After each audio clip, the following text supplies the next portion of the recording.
अस्सलामुअलैकुम दोस्तों, आज हम सूरह बकरा सुनने के फ़ायदे जानेंगे। जो लोग पढ़ना नहीं जानते हैं उन लोगों से कहूँगा सूरह बकरा को अपने घर में चलाएं, मोबाइल के ज़रिए सुनें। तो इनके फ़ायदे क्या क्या है जानते हैं। पहला फ़ायदा, जिस घर में सूरह बकरा सुनी जाती है वहाँ से शैतान भाग जाता है। जी हाँ दोस्तों, हदीस शरीफ में आया है कि जहाँ सूरह बकरा की तिलावत होती है वहाँ शैतान नहीं टिकता। अब आपको 3 रोज़ अपने घर में इसकी तिलावत सुनना है। दूसरा फ़ायदा, ये दुआ घर में अल्लाह की रहमत और बरकत लाती है। दोस्तों, सूरह बकरा सुनना ही सबसे बड़ी बरकत है और इससे आपके कारोबार में, दुकान में बेशुमार बरकत होती है। रोज़ी रोटी में बरकत होना शुरू हो जाती है। आपके माल में, आपके पैसों में बरकत आएगी, आपका माल बढ़ेगा, दौलत बढ़ेगी। तीसरा फ़ायदा, इसे सुनने से दिल को सुकून मिलता है और आपका ईमान मजबूत होता है। सबसे बड़ा फ़ायदा आपका ईमान, जो ईमान बहुत ही ज़्यादा कीमती चीज़ है, इसे सुनने से ईमान मजबूत होगा आपका। चौथा फ़ायदा, सूरह बकरा की तिलावत सुनने से इंसान बुरी नज़र और जादू से बच जाता है। देखो दोस्तों, कितना बड़ा फ़ायदा है। इंसान सूरह बकरा सिर्फ सुन लेगा तो वो जादू टोने से बच जाएगा। पाँचवा फ़ायदा, इसे सुनने वाला अल्लाह की रहमत और माफ़ी के करीब हो जाता है। ये दुआ इंसान को कुरान की गहरी समझ और हिदायत देती है। सूरह बकरा सुनने से ये दुआ आपको क़यामत के दिन सिफारिश करेगी, आपको बचाएगी। और दोस्तों, 8वां फ़ायदा, सूरह बकरा सुनने से हर तरह की मुश्किलें आसान होती हैं। कोई भी मुश्किल, कर्ज का बोझ है, कारोबार में कोई तरक्की नहीं हो रही, घर में लड़ाई झगड़े, ये तमाम परेशानी इस दुआ से हल हो सकती है। बस आप इसे दिल से सुनिए और कमेंट में आमीन लिखिए। आइए सुनते हैं इस दुआ को। अऊज़ु बिल्लाहि मिनश शैतानिर रजीम। बिस्मिल्लाहिर रहमानिर रहीम। अलिफ लाम मीम। ज़ालिकल किताबु ला रैब फ़ीहि हुदल लिल मुत्तक़ीन अल्लज़ीना युमिनूना बिल ग़ैबि व युक़ीमूनस सलाता व मिम्मा रज़क़नाहुम युनफ़िक़ून والذين يؤمنون بما أنزل إليك وما أنزل من قبلك وبالآخرة هم يوقنون أولئك على هدى من ربهم وأولئك هم المفلحون إن الذين كفروا سواء عليهم أنذرتهم أم لم تنذرهم لا يؤمنون ختم الله على قلوبهم وعلى سمعهم وعلى أبصارهم غشاوة ولهم عذاب عظيم ومن الناس من يقول آمنا بالله واليوم الآخر وما هم بمؤمنين يخادعون الله والذين آمنوا وما يخدعون إلا أنفسهم وما يشعرون في قلوبهم مرض فزادهم الله مرضا ولهم عذاب عليم بما كانوا يكذبون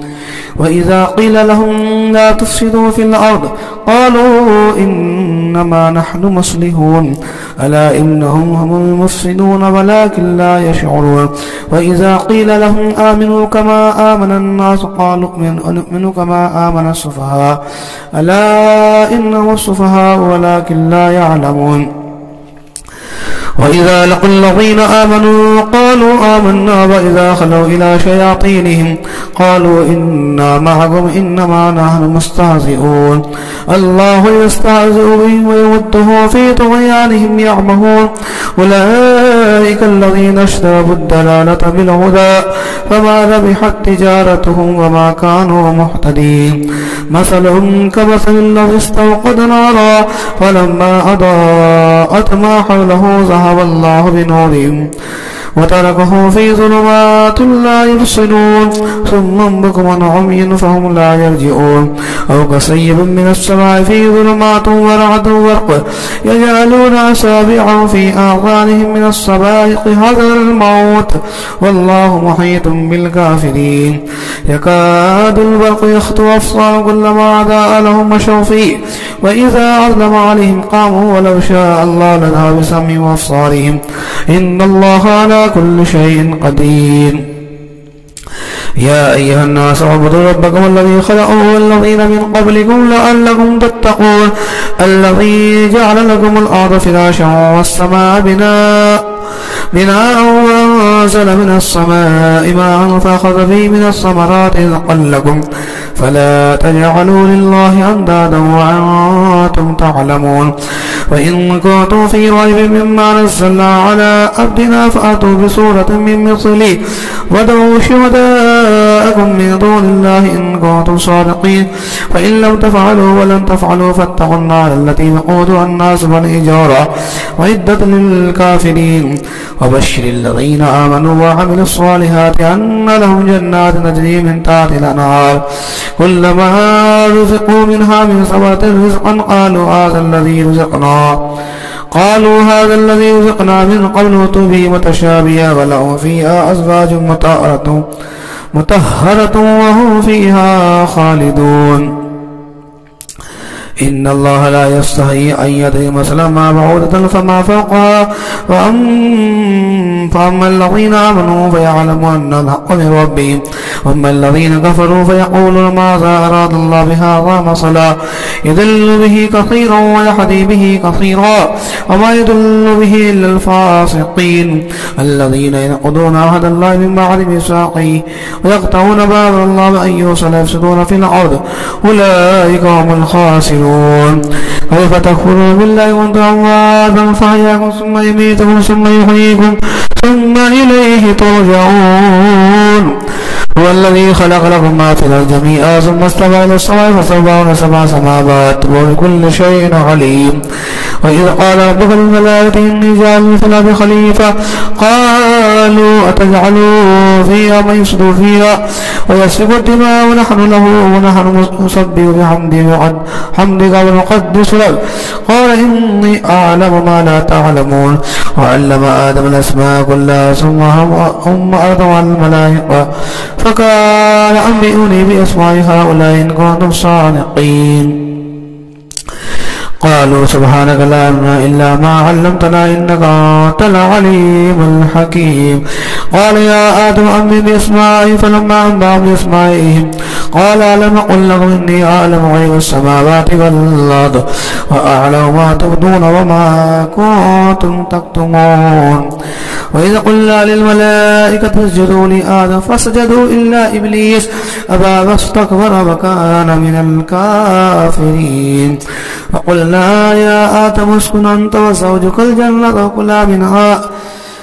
وكلا منها رغدا حيث شئتما ولا تقربا هذه الشجرة فتكونا من الظالمين فأذلهم الشيطان عنها فخرجا مما كان فيه فقلنا اهبطوا بعضكم لبعض عدو ولكم في الأرض مستقر ومتاع إلى حين فتلقى آدم ربه كلمات فتاب عليه إنه هو التواب الرحيم قلنا اهبطوا منها جميعا فإما يأتينكم مني هدى فمن تبع هداي فلا خوف عليهم ولا هم يحزنون والذين كفروا وكذبوا بآياتنا أولئك أصحاب النار هم فيها خالدون يا بني إسرائيل اذكروا نعمتي التي أنعمت عليكم وأوفوا بأهدي أوف بأهدكم وإياي فارحبون وآمنوا بما أنزلت مصدقا لما معكم ولا تكونوا أول كافر به ولا تشتروا بآياتي ثمنا قليلا وإياي فاتقون ولا تلبسوا الحق بالباطل وتكتموا الحق وأنتم تعلمون وأقيموا الصلاة وآتوا الزكاة واركعوا مع الراكعين أتأمرون الناس بالبر وتنهون عن أن تتلون الكتاب أفلا تعقلون واستعينوا بالصبر والصلاة وإنها لكبيرة إلا الخاشعين الذين يظنون أنهم ملاقو ربهم وأنهم إليه راجعون يا بني إسرائيل اذكروا نعمتي التي أنعمت عليكم وأني فضلتكم على العالمين واتقوا يوما لا تجزي نفس شيئا ولا يقبل منها شفاعة ولا يؤخذ منها عدل ولا هم ينصرون وإذ نجيناكم من آل فرعون يسومون سوء العذاب يذبحون أبناءكم ويستحيون نساءكم وفي ذلكم بلاء من ربكم عظيم وإذ فرقنا بكم البحر فأنجيناكم وأغرقنا آل فرعون وأنتم تنصرون وإذ باعدنا موسى 40 ليلة ثم اتخذتم العجل من بعده وأنتم ظالمون ثم عفونا عنكم من بعد ذلك لعلكم تشكرون وإذ آتينا موسى الكتاب والفرقان لعلكم تهتدون وإذ قال موسى لقومه يا قوم إنكم ظلمتم أنفسكم باتخاذكم العجل فتوبوا إلى بارئكم فاقتلوا أنفسكم ذلكم خير لكم إن بارئكم فتاب عليكم إنه هو التواب الرحيم وإذ قلتم يا موسى لن نؤمن لك حتى نرى الله جهرة فأخذتكم الصاعقة وأنتم تنظرون ثم بعثناكم من بعد موتكم لعلكم تشكرون وظللنا عليكم الغمام وأنزلنا عليكم المن والسلوى كلوا من طيبات ما رزقناكم وما ظلمونا ولكن كانوا أنفسهم يظلمون وإذ قلنا ادخلوا هذه القرية فكلوا منها حيث شئتم رغدا وادخلوا الباب سجدا وقولوا حطة نغفر لكم خطاياكم والصلاة المحسنين فبدل الذين ظلموا قولا غير الذي قيل لهم فأنزلنا على الذين ظلموا رجزا من السماء ما كانوا يفسقون وإذ استسقى موسى لقومه فقلنا اضرب بعصاك الحجر فانفجرت منه 12 عينا قد علم كل أناس مشربهم كلوا واشربوا من رزق الله ولا تعثوا في الأرض مفسدين وإذ قلتم يا موسى لن نصبر على طعام واحد فادع لنا ربنا يخرج لنا مما تنبت الأرض من بقلها وقصائها وفومها ونسيها وصلها قال تستبدلون الذي هو أدنى بالذي هو خير اهبطوا مصرا فإن لكم ما سألتم وضربت عليهم الذلة والمسكنة وباءوا بغضب من الله ذلك بأنهم كانوا يكفرون بآيات الله يقتلون النبيين بغير الحق ذلك بما عصوا وكانوا يعتدون إن الذين آمنوا والذين هادوا والنصارى والصابين من آمن بالله واليوم الآخر وعمل صالحا فلهم أجر عند ربهم ولا خوف عليهم ولا هم يحزنون وإذا أخذنا ميثاقهم ورفعنا فوقكم الطور خذوا ما آتينا بقوة واذكروا ما فيه لعلكم تتقون ثم وليتم من بعد ذلك فلولا فضل الله عليكم ورحمته لكنتم من الخاسرين ولقد علمتم الذين اعتدوا منكم في السبت فقلنا لهم كونوا قردة خاسئين فجعلناها نكالا لما بين يديها وما خلفها موعظة للمتقين وإذ قال موسى لقومه إن الله يأمركم أن تذبحوا بقرة قالوا وتتخذوا هزوا قال أعوذ بالله أن أكون من الجاهلين قالوا ادع لنا ربك يبين لنا ما هي قال يقول إنها بقرة لا فارض ولا بكر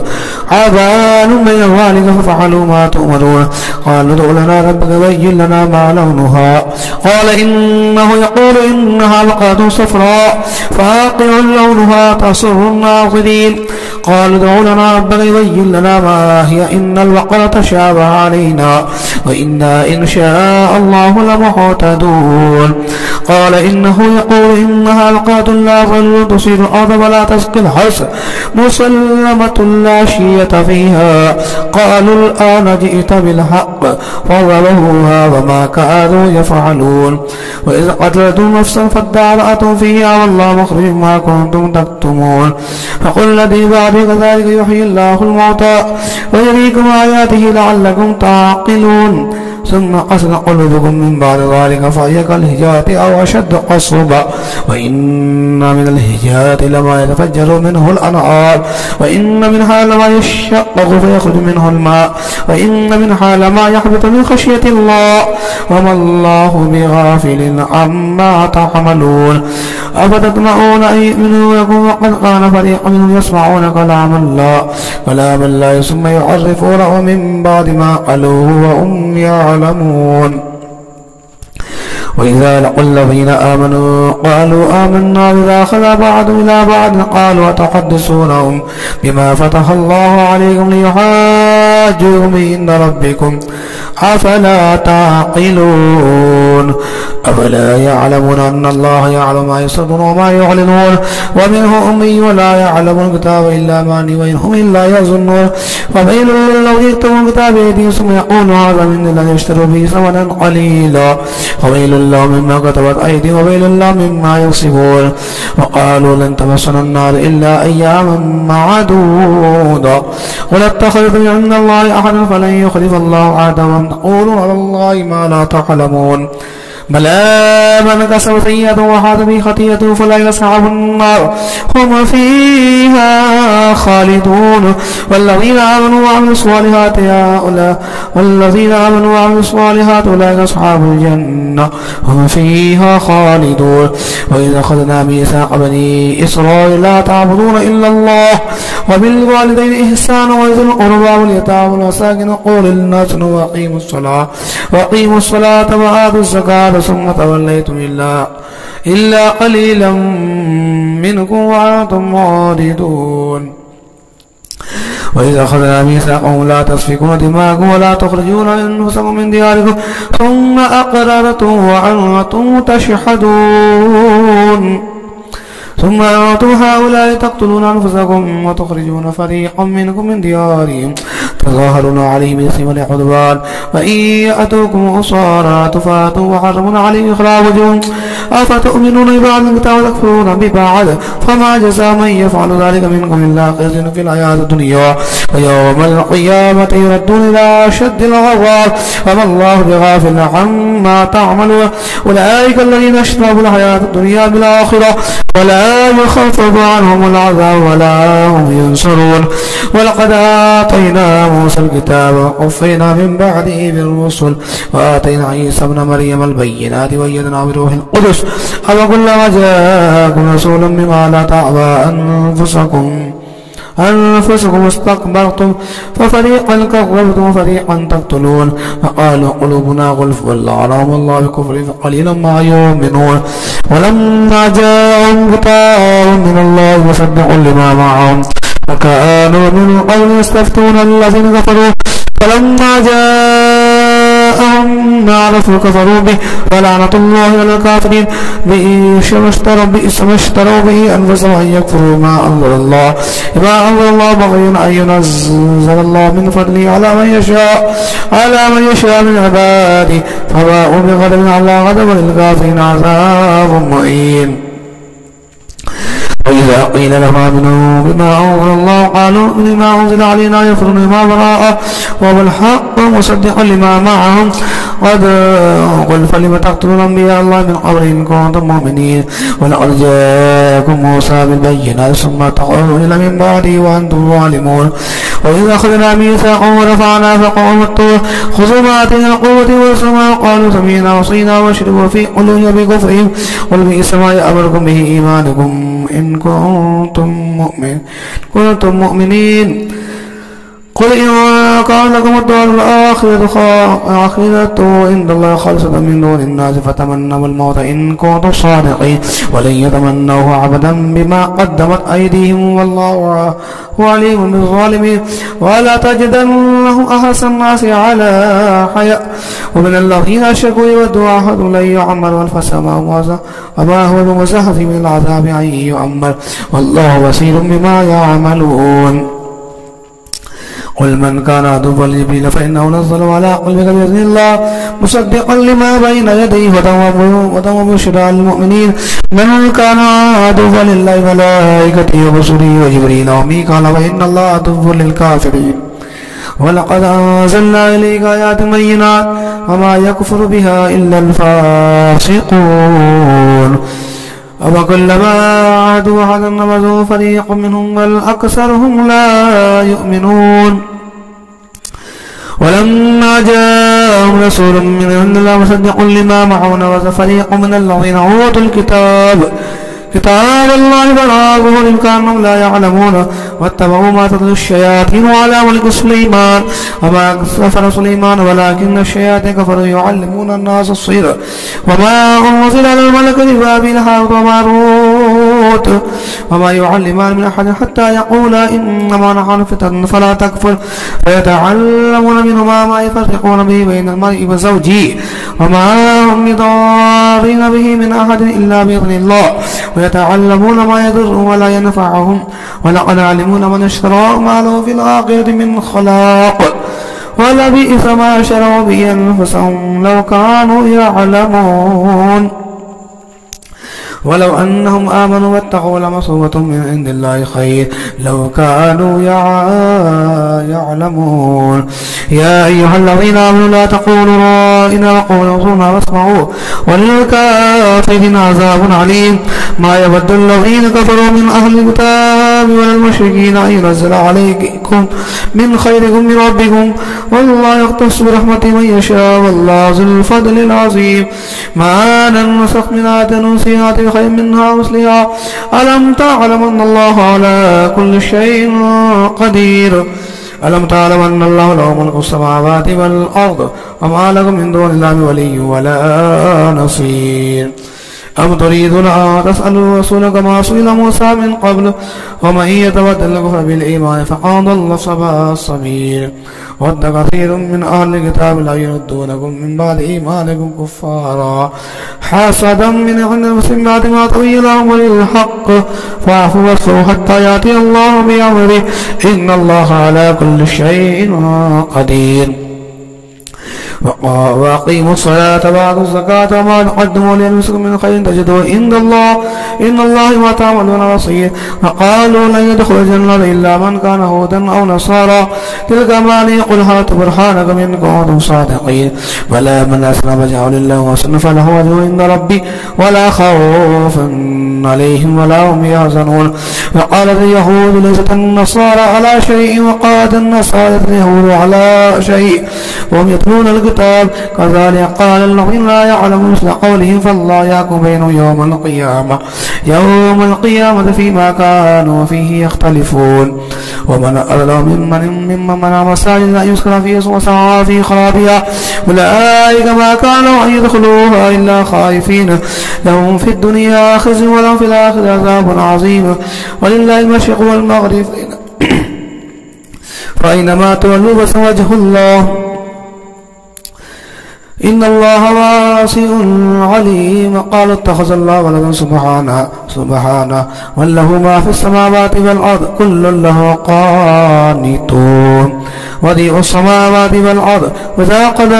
أمرا فإنما يقوله كن فيقول وقال الذين لا يعلمون لولا يكلمون الله تأتينا آية كذلك قال الذين من قبل مثل قولهم تشابهت قلوبهم قد بينا الآيات لقوم يوقنون إنا أرسلناك شاهدا مبشرا ونظيرا ولا تسأل عن أصحاب الجحيم ولا ترضى عنك اليهود ولا النصارى حتى تتبع ملتهم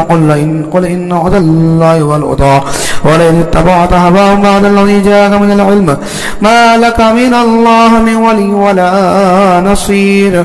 الذين آتيهم يتلون حق تلاوته أولئك يؤمنون به ومن يكفر به فأولئك هم الخاسرون يا بني إسرائيل اذكروا نعمتي التي أنعمت عليكم وأني فضلتكم على العالمين واتقوا يوما لا تجزي نفس نفس شيئا ولا يقول منها عدل ولا تنفع شفاعة ولا هم ينصرون وإذ ابتلى إبراهيم بكلمات فأتمهن قال إني جاعلك للناس إماما قال من ذريتي لا ينال أحد الظالمين وإذ جعلنا البيت مثلا ذمنا لاتخذ مقام إبراهيم مصلى وعظنا إلى إبراهيم وإسماعيل أن طهر بيت للطائفين والعاكفين والركع السجود وإذ قال إبراهيم رب اجعل هذا ولدا آمنا وارزق أهله من الثمرات من آمن منهم بالله آمن منهم بالله واليوم الآخر قال آمن كفر فأمته قليلا ثم اعتذر إلى عذاب النار وبئس المصير. وإذ يرفع إبراهيم القواعد من بيت إسماعيل ربنا تقبل منا إنك أنت السميع العليم ربنا واجعلنا مسلمين لك ومن ذريتنا أمة مسلمة لك وارنا مناسكنا وتب علينا إنك أنت التواب الرحيم. ربنا وبعث فيهم رسولا يتلو عليهم آياتك ويعلمهم الكتاب والحكمة ويزكيهم إنك أنت العزيز الحكيم. ومن يرغب عن ملة إبراهيم إلا من سفي نفسه ولقد اصطفيناه في الدنيا وإنه في الآخرة لمن الصالحين. إذ قال له ربه أسلم قال أسلمت لرب العالمين. وبصى بها إبراهيم ويعقوب يا بني إن الله اصطفى لكم الدين فلا تموتن إلا وأنتم مسلمون. أم كنتم شهداء إذ حضر يعقوب الموت إذ قال لبنيه ما تعبدون من بعدي قالوا نعبد إله آبائك إبراهيم إسماعيل وإسحاق إلها واحدا ونحن له مسلمون. تلك أمة قد خلت لها ما كسبت لكم ما كسبتم ولا تسألون عما كانوا يعملون. وقالوا كونوا هودا وصاة قل بل ملة إبراهيم حنيفا وما كان من المشركين. قولوا آمنا بالله وما أنزل إليه وما أنزل إليه إلى إبراهيم وإسماعيل وإسحاق ويعقوب والأسباط وما أوتي موسى وعيسى وما أوتي النبيون من ربهم لا نفرق بين أحد منهم ونحن له مسلمون. فإن آمنوا مثل ما آمنتم به فقد اهتدوا وإن تولوا فإنهم في شقاق فسيكفيكهم الله السميع العليم. صبغة الله ونحن أحسن من الله صبغة ونحن له عابدون. ولا تحاجوننا في الله وربنا وربكم لنا أعمالنا ولكم أعمالكم ونحن له مخلصون. أم تقولون إن إبراهيم وإسماعيل وإسحاق ويعقوب والأسباط كانوا هودا أو نصارى قل أأنتم أعلم أم الله ومن أدرى ممن كتم شهادة عنده من الله وما الله بغافل عما تعملون. تلك أمة قد خلت لها ما كسبت ولكم ما كسبتم ولا تسألون عما كانوا يعملون. سيقول السفهاء من الناس ما والله عن قبلتهم التي كانوا عليها قل لله المشرق والمغرب يهدي من يشاء إلى صراط مستقيم. وكذلك جعلناكم أمة وسطا لتكونوا شهداء على الناس ويكون الرسول عليكم شهيدا. وما جعلنا القبلة التي كنت عليها إلا لنعلم من يتبع الرسول ممن ينقلب على عقبيه وإن كانت لكبيرة إلا على الذين هدى الله وما كان الله ليضيع إيمانكم إن الله بالناس لرؤوف رحيم. قد نرى تقلب وجهك في السماء فلنولينك قبلة ترضاها فول وجهك شطر المسجد الحرام وحيث ما كنتم فولوا وجوهكم شطرا وإن الذين أوتوا الكتاب ليعلمون أن الحق من ربهم وما الله بغافل عما يعملون. ولئن أتيت الذين أوتوا الكتاب بكل آية ما تبعوا قبلتك وما أنت بتابع قبلة وما بعدهم بتابع قبلة بعد ولئن اتبعت أهواءهم من بعد ما جاءك من العلم إنك إذا لمن الظالمين. الذين آتيناهم الكتاب يعرفونه كما يعرفون أبناءهم وإن فريقا منهم ليكتمون الحق وهم يعلمون. الحق من ربك فتكون ولا تكونن من الممترين. ولكل وجهة وولي فاستبقوا الخيرات أينما تكونوا يأتي بكم الله جميعا إن الله على كل شيء قدير. ومن حيث خرجت فول وجهك شطر المسجد الحرام وإنه للحق من ربك وما الله بغافل عما تعملون. ومن حيث خرجت فولوا وجهك شطر المسجد الحرام وحيث ما كنتم فولوا وجوهكم شطرا لئلا يكون لكم عليكم حجة إلا الذين ظلموا فلا تخشوني وليتم نعمتي عليكم ولعلكم تعتدون. كما أرسلنا في رسولا منكم يتلو عليكم آياتنا ويزكيكم ويعلمكم الكتاب والحكمة ويعلمكم ما لم تكونوا تعلمون. فاذكروني أذكركم واشكروا لي ولا تكفرون. يا أيها الذين آمنوا استعينوا بالصبر والصلاة وإن الله مع الصابرين. ولا تقولوا لمن يقتل في سبيل الله أموات بل أحياء ولكن لا تشعرون ولنبلونكم بشيء من الخوف والجوع ونقص من الأموال والأنفس والثمرات وبشر الصابرين الذين إذا أصابتهم مصيبة قالوا إنا لله وإنا إليه راجعون أولئك عليهم صلوات من ربهم ورحمة وأولئك هم المهتدون إن الصفا والمروة من شعائر الله فمن حج البيت بإتمر فلا جناح عليه أن يطوف بهما ومن تطوع خيرا فإن الله شاكر عليم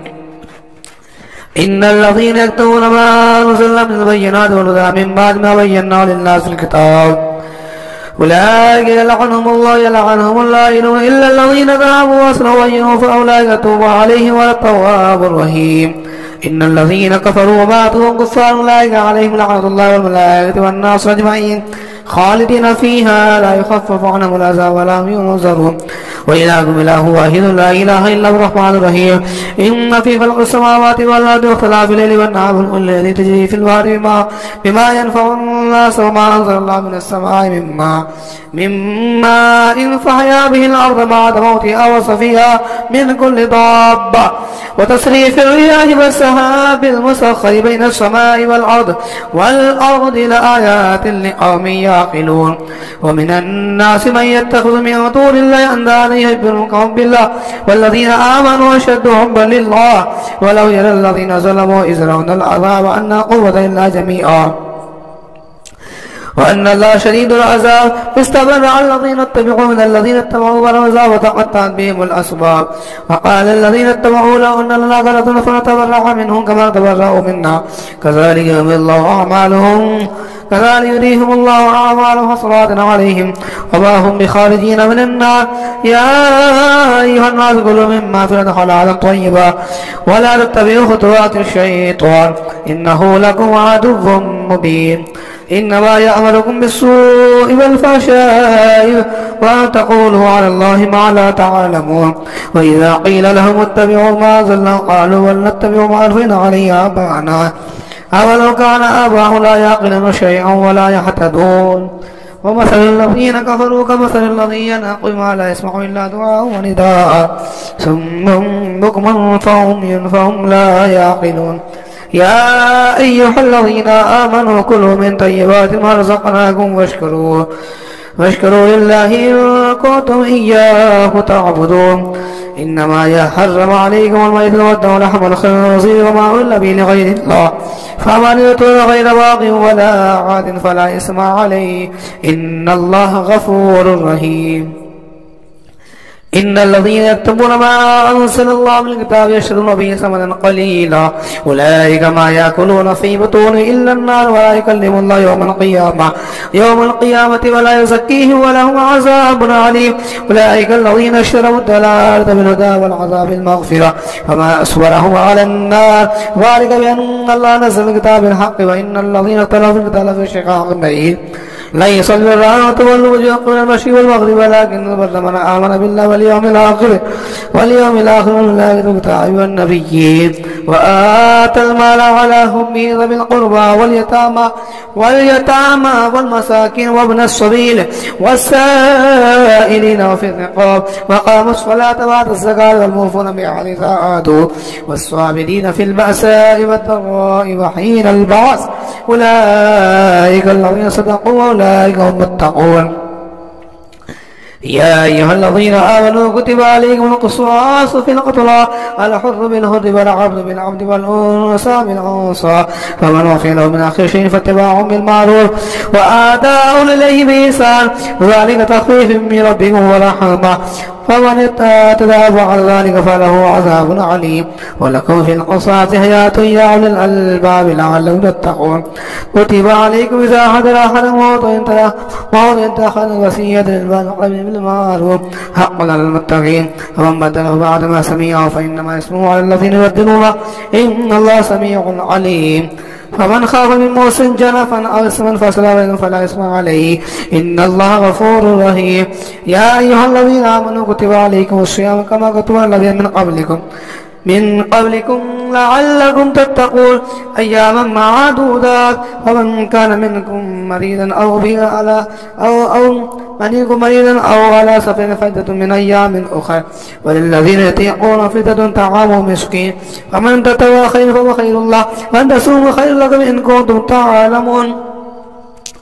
شهر رمضان الذي أنزل فيه القرآن هدى للناس وبينات من الهدى والفرقان فمن شهد منكم الشهر فليصمه ومن كان مريضا أو على سفر فعدة من أيام أخرى يريد الله بكم اليسر ولا يريد بكم العسر ولتكملوا العدة ولتكبروا الله على ما هداكم ولعلكم تشكرون وإذا سألك عبادي عني فإني قريب أجيب دعوة الداعي إذا دعان فليستجيبوا لي وليؤمنوا بي لعلهم يرشدون أحل لكم ليلة الصيام الرفث إلى نسائكم هن لباس لكم وأنتم لباس لكم وأنتم لباس لهن علم الله أنكم كنتم تختارون وسوف تاب عليكم وعفى عنكم فالآن باشروهن وابتغوا ما كتب الله لكم وكلوا واشربوا حتى يتبين لكم الخيط الأبيض من الخيط الأسود من الفجر ثم أتموا الصيام إلى الليل ولا تباشروهن وأنتم عاكفون في المساجد تلك حدود الله ولا تقربوها كذلك يبين الله آياته للناس لعلهم يتقون ولا تأكلوا أموالكم بينكم بالباطل وتدلوا بها الحكام تأكلوا فريقا من أموال الناس بالإثم وأنتم تعلمون يسألونك عن الله قل هي مواقيت للناس والحج وليس البر أن تأتوا البيوت من ظهورها ولكن البر من اتقى وآتوا البيوت من أبوابها واتقوا الله لعلكم تفلحون وقاتلوا في سبيل الله الذين يقاتلونكم ولا تعتدوا إن الله لا يحب المعتدين واقتلوهم حيث ثقفتم واخرجوهم من حيث اخرجوكم والفتنة أشد من القتل ولا تقاتلوهم عند المسجد الحرام حتى يقاتلوكم فيه فإن قاتلوكم فاقتلوهم كذلك جزاء الكافرين فإن انتهوا فإن الله غفور رحيم فقاتلوا حتى لا تكون فتنة ويكون الدين لله فإن انتهوا فلا عدوان إلا على الظالمين الشهر الحرام الشهر الحرام والحرمات قصاص فمن اعتدى عليكم فاعتدوا بمثل ما اعتدى عليه واتقوا الله واعلموا ان الله مع المتقين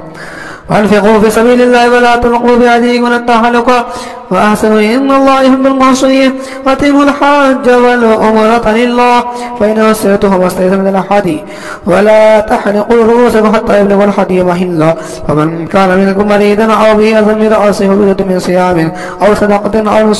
نسك فإذا أمنتم فمن تمتع بالأمر الحج فما استيسر من الهدي فمن لم يجد فصيام 3 أيام في الحج و7 إذا رجعتم تلك 10 كاملة ذلك لمن لم يكن أهل حاضر المسجد واتقوا الله واعلموا أن الله شديد العقاب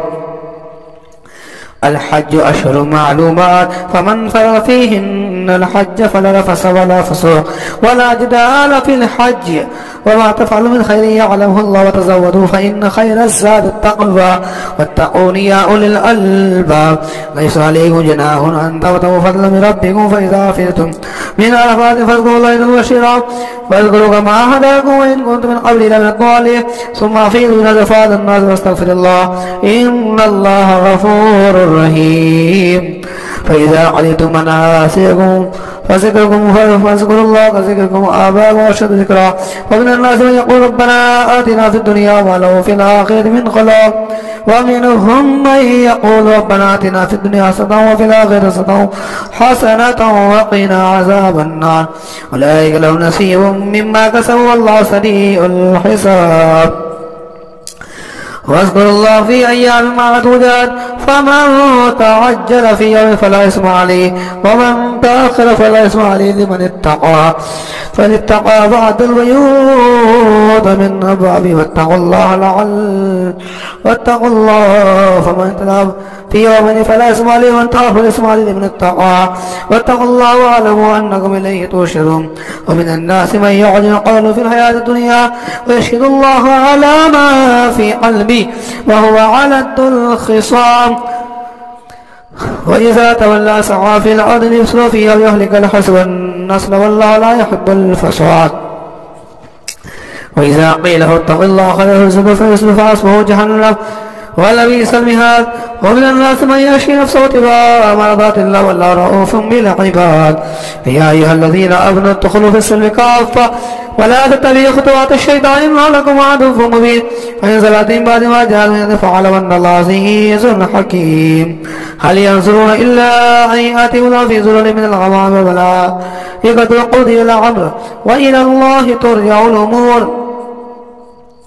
صل بني إسرائيل كما آتينا من آية بينة ومن يبدل نعمة الله من بعد ما جاءت فإن الله شديد العقاب.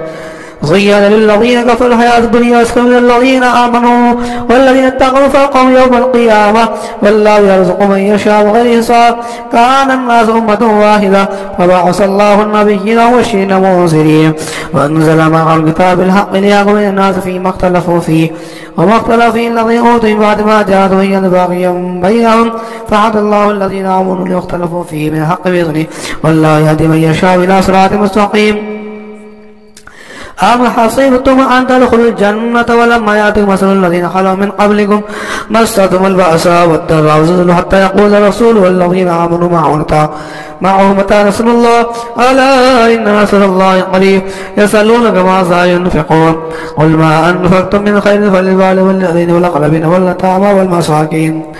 والمساكين وابن السبيل وما تفعلوا من خير فإن الله به عليم. كتب عليكم القتال وكره لكم وعسى أن تكرهوا شيئا وهو خير لكم وعسى أن تحبوا شيئا وهو شر لكم والله يعلم وأنتم لا تعلمون. يسألونك عن الشرك عن قتال فيه قل قتال فيه كبير وصد عن سبيل الله كفر به والمسيح وإخراج أهل منه أكبر عند الله والفتنة أكبر من القتل ولا يزال يقاتلونكم حتى يردوكم عن دينكم إن استطاعوا ومن يرتد منكم عن دينه فيمت وهو كافر ولا يحبط أعماله في الدنيا والآخرة أولئك أصحاب النار هم فيها خالدون. إن الذين آمنوا والذين هاجروا وجاهدوا في سبيل الله أولئك يرجون رحمة الله والله غفور رحيم. يسألونك عن الخمر والميسر قل فيما اسم كبير ونافع للناس وإثمهما أكبر من نفعهما ويسألونك ماذا ينفقون قل العفو كذلك يبين الله لكم الآيات لعلكم تتفكرون في الدنيا والآخرة. ويسألونك عن اليتامى قل إصلاح لهم خير وإن تخالطوهم فإخوانكم والله يعلم المسلم من المسلم ولو شاء الله لعنتكم إن الله عزيز حكيم. ولا تنكحوا المشركات حتى يؤمن ولا أمة مؤمنة خير من مشركة ولو أعجبتكم ولا تنكحوا المشركين حتى يؤمنوا ولا أمة خير من مشرك ولا أعجبكم ولا يدخلون إلى النار والله يدخل الجنة والمغفرة بإذنه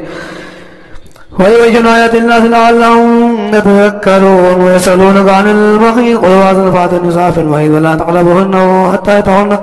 فإذا تطهرن فأتوهن من أمركم الله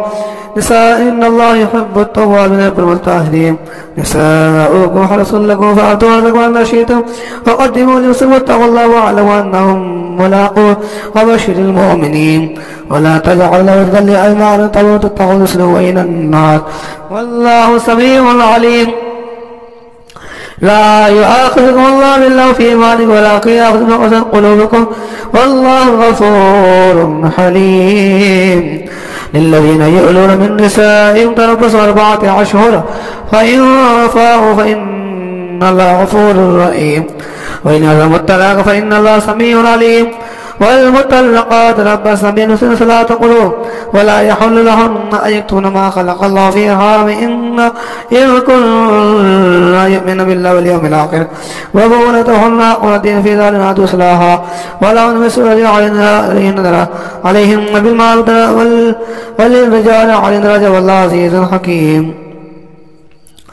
الطلاق مرتان فإمساك بمعروف ميسان ولا يحل لكم أن تأخذوا مما آتيتموهن شيئا إلا يخاف ألا يقيم حدود الله فإن خفتم ألا يقيم حدود الله فلا جناح عليهما في حدود الله فلا تعتدوها ومن يتعد حدود الله فأولئك هم الظالمون. فإن طلقها فلا تحل حتى تنكح زوجا غيره، فإن طلق فلا جناح عليهما أن يتراجعا إن ظنا يقيم حدود الله، وتلك حدود الله يبينها لقوم يعلمون. وإذا طلقتم النساء فبلغن أجلهن فأمسكوهن بمعروف أو سرحوهن بالمعروف، ولا تمسكوهن ضرارا لتعظموا أن يفعل ذلك فعزل نفسه، ولا تتخذوا آية الله هزوا واذكروا نعمة الله عليكم وعظموا وتعالوا الكتاب والحكمة يعظكم به، واتقوا الله واعلموا أن الله بكل شيء عليم.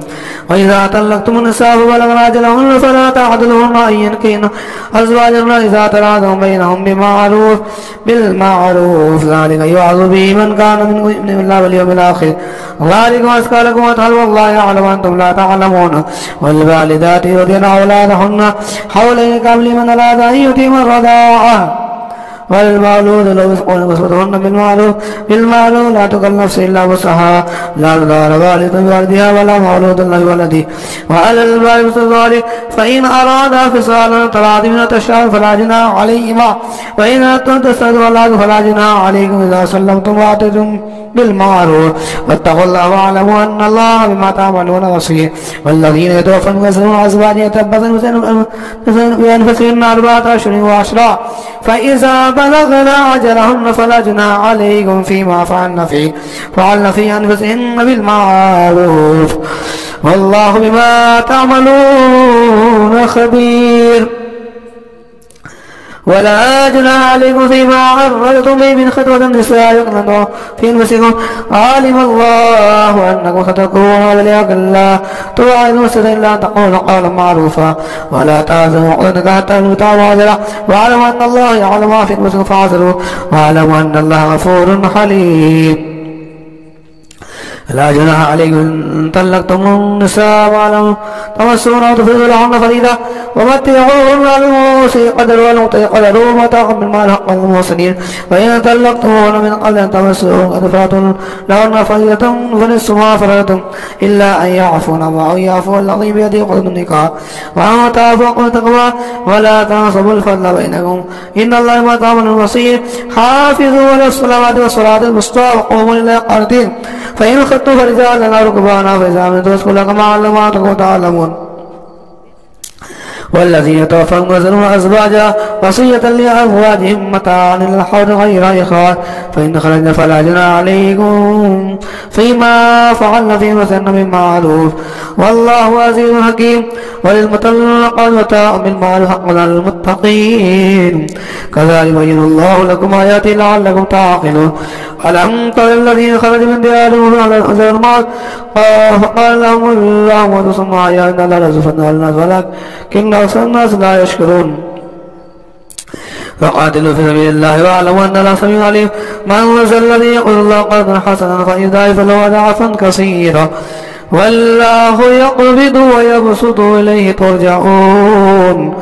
ألم تر إلى الملأ من بني إسرائيل من بعد موسى إذ قالوا لنبي الله ابعث ملكا نقاتل في سبيل الله، قال هل عصيتم إن كتب عليكم القتال ألا تقاتلوا؟ قالوا ما لنا إلا نقاتل في سبيل الله وقد أخرجنا من ديارنا وأبنائنا، فلما كتب عليهم القتال تولوا إلا قليلا منهم، والله عليم بالظالمين. فقال لهم نبي إن الله قد بعث لهم طالوت ملكا، قالوا أن يكون لهم ملك علينا ونحن أحق منك ولهم سعد من المال، قال إن الله اصطفاه عليكم وزاده بسطة في العلم وفي العلم والجسم، والله يؤتي ملكه من يشاء والله واسع عليم. فقال له نبي إن آية ملك يأتيكم واتقوا في سكينة ما ففي حقيقة من ربكم وبقية مما ترى آل موسى وآل هارون وتحمل الملائكة إن في ذلك لآية لكم إن كنتم مؤمنين. فلما فصلت الأرض بالجنود قال إن الله مبتليكم بالنهر فمن شرب منه فليس مني ولم يطعم مني إلا من ترك فمن فشرب منه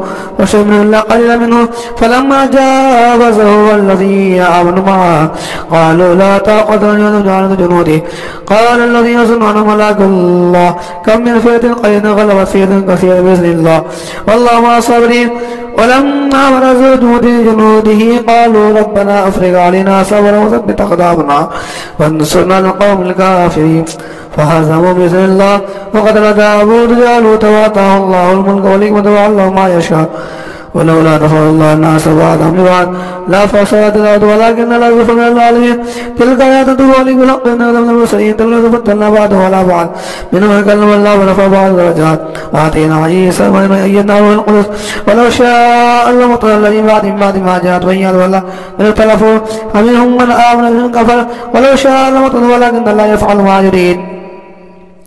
يا أيها الذين آمنوا أنفقوا مما رزقناكم من قبل أن يأتي يوم لا بيع فيه ولا خلة ولا شفاعة والكافرون هم الظالمون الله لا إله إلا هو الحي القيوم لا تأخذه سنة ولا نوم له ما في السماوات وما في الأرض من ذا الذي يشفع عنده إلا بإذنه يعلم ما بين أيديهم وما خلفهم ولا يحيطون بشيء من علمه إلا بما شاء وسع كرسيه السماوات والأرض ولا يؤوده حفظهما وهو العلي العظيم لا إكراه في الدين قد تبين الرشد من الغي من يكفر بالطاغوت يؤمن بالله وقد استمسك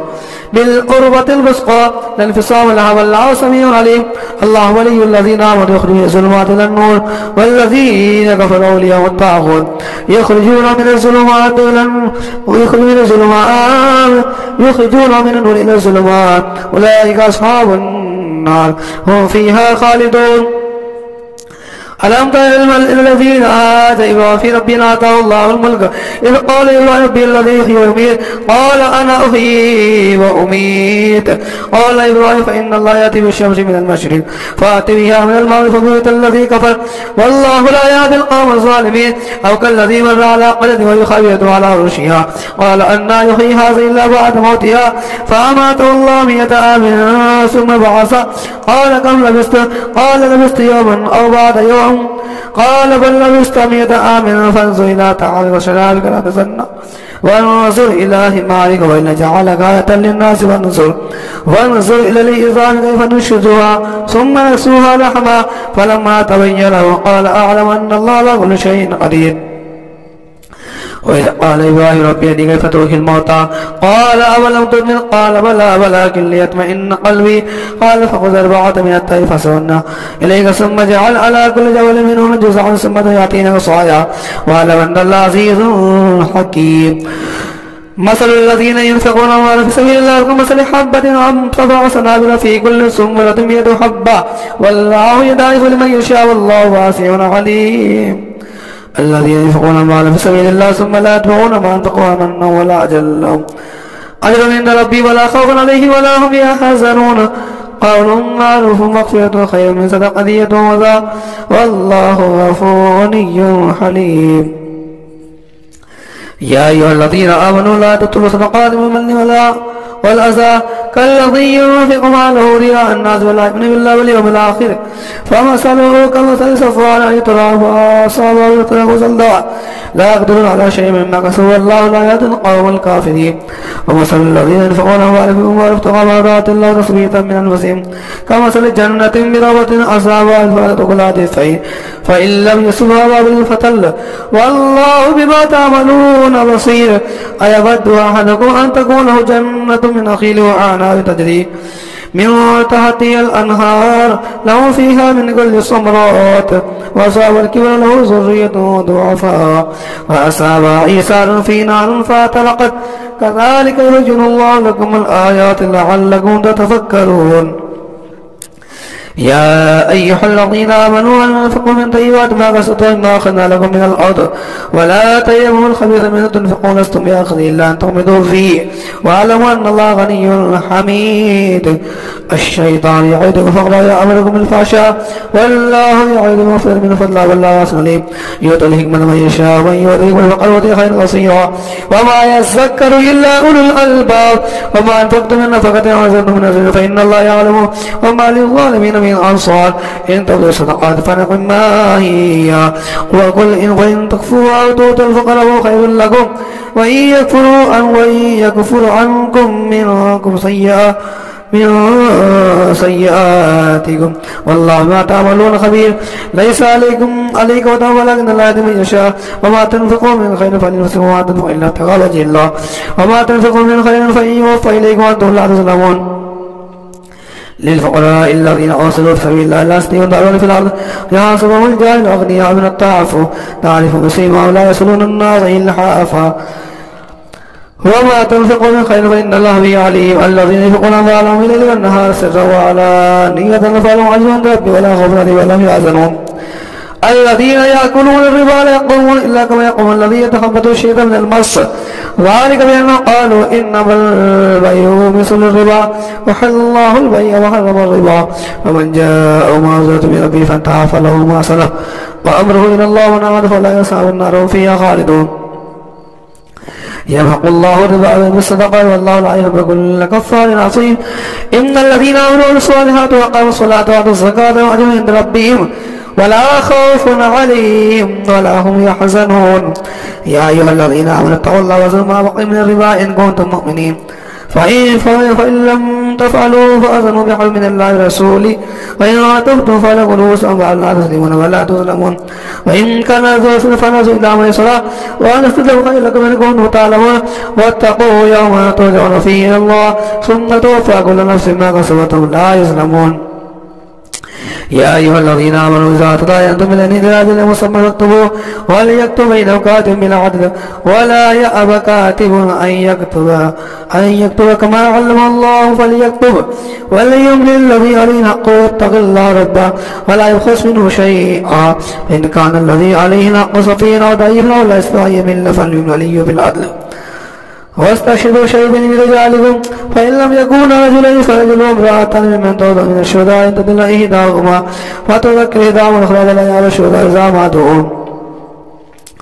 ولا تحسبوا أن تتقوا صغيرا أو كبيرا أجله ذلك فإن الله يقول الشهادة أدنى ألا تأتوا إلا أن تكونوا رجال تهاتوا فليه هذا تدرونه وإنه فليس علينا ألا تبوا وأشهدوا ذات وإذا تبع آياته ولا داركات ولا شهيد وإن تفعلوا فإنه فسوق بكم واتقوا الله ويعلمكم الله والله بكل شيء عليم وإن كنتم على سفر وتجدوا كاتبا فرهان مقبوضا فإن أمن بعضكم بعض فليؤدي الذي أمانته تؤمن أمانته وليتق الله ربه ولا يكتم الشهر ويكتم عاصم قلبه فإنه عاصم قلبه والله ما تعملون لله ما في السماوات وما في الأرض وإن تبدوا ما فيكم ثم تخفوا يعصم به الله فيغفر من يشاء ويجزي من يشاء والله على كل شيء قدير آمن الرسول ما أنزل إليه من ربه والمؤمنون كل آمن بالله وملائكته وكتبه ورسله لا نفرق بين أحد من رسله قالوا سمعنا وأطعنا غفرانك ربنا وإليك المصير لا يكلف الله نفسا إلا وسعها لها ما كسبت وعليها ما اكتسبت ربنا لا تؤاخذنا إن نسينا واخطأنا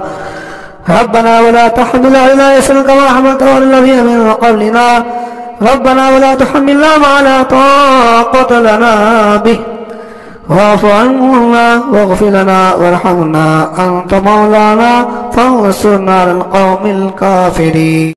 أعوذ بالله من الشيطان الرجيم. بسم الله الرحمن الرحيم. ألف لام ميم ذلك الكتاب لا ريب فيه هدى للمتقين الذين يؤمنون بالغيب ويقيمون الصلاة ومما رزقناهم ينفقون والذين يؤمنون بما أنزل إليك وما أنزل من قبلك وبالآخرة هم يوقنون أولئك على هدى من ربهم وأولئك هم المفلحون. إن الذين كفروا سواء عليهم أنذرتهم أم لم تنذرهم لا يؤمنون ختم الله على قلوبهم وعلى سمعهم وعلى أبصارهم غشاوة ولهم عذاب عظيم. ومن الناس من يقول آمنا بالله واليوم الآخر وما هم بمؤمنين يخادعون الله والذين آمنوا وما يخدعون إلا أنفسهم وما يشعرون في قلوبهم مرض فزادهم الله مرضا ولهم عذاب عليم بما كانوا يكذبون. وإذا قيل لهم لا تفسدوا في الأرض قالوا إنما نحن مصلحون ألا إنهم هم المفسدون ولكن لا يشعرون. وإذا قيل لهم آمنوا كما آمن الناس قالوا نؤمن كما آمن السفهاء ألا إنهم السفهاء ولكن لا يعلمون. وإذا لقوا الذين آمنوا قالوا آمنا وإذا خلوا إلى شياطينهم قالوا إنا معكم إنما نحن مستهزئون الله يستهزئ بهم ويمدهم في طغيانهم يعمهون أولئك الذين اشتروا الضلالة بالهدى فما ربحت تجارتهم وما كانوا مهتدين مثلهم كمثل الذي استوقد نارا فلما أضاءت ما حوله ذهب الله بنورهم وتركه في ظلمات لا يبصرون ثم بكم عمي فهم لا يرجعون أو كصيب من السماء في ظلمات ورعد وبرق يجعلون أصابعهم في آذانهم من الصواعق حذر الموت والله محيط بالكافرين يكاد البرق يخطف أبصارهم كلما أضاء لهم مشوا فيه وإذا أظلم عليهم قاموا ولو شاء الله لذهب بسمعهم وأبصارهم إن الله على كل شيء قدير يا أيها الناس اعبدوا ربكم الذي خلقكم والذين من قبلكم لعلكم تتقون الذي جعل لكم الأرض فراشا والسماء بناء وأنزل من السماء ماء فأخذ به من الثمرات رزقا لكم فلا تجعلوا لله أندادا وأنتم تعلمون وإن كنتم في ريب مما نزلنا على عبدنا فأتوا بسورة من مثله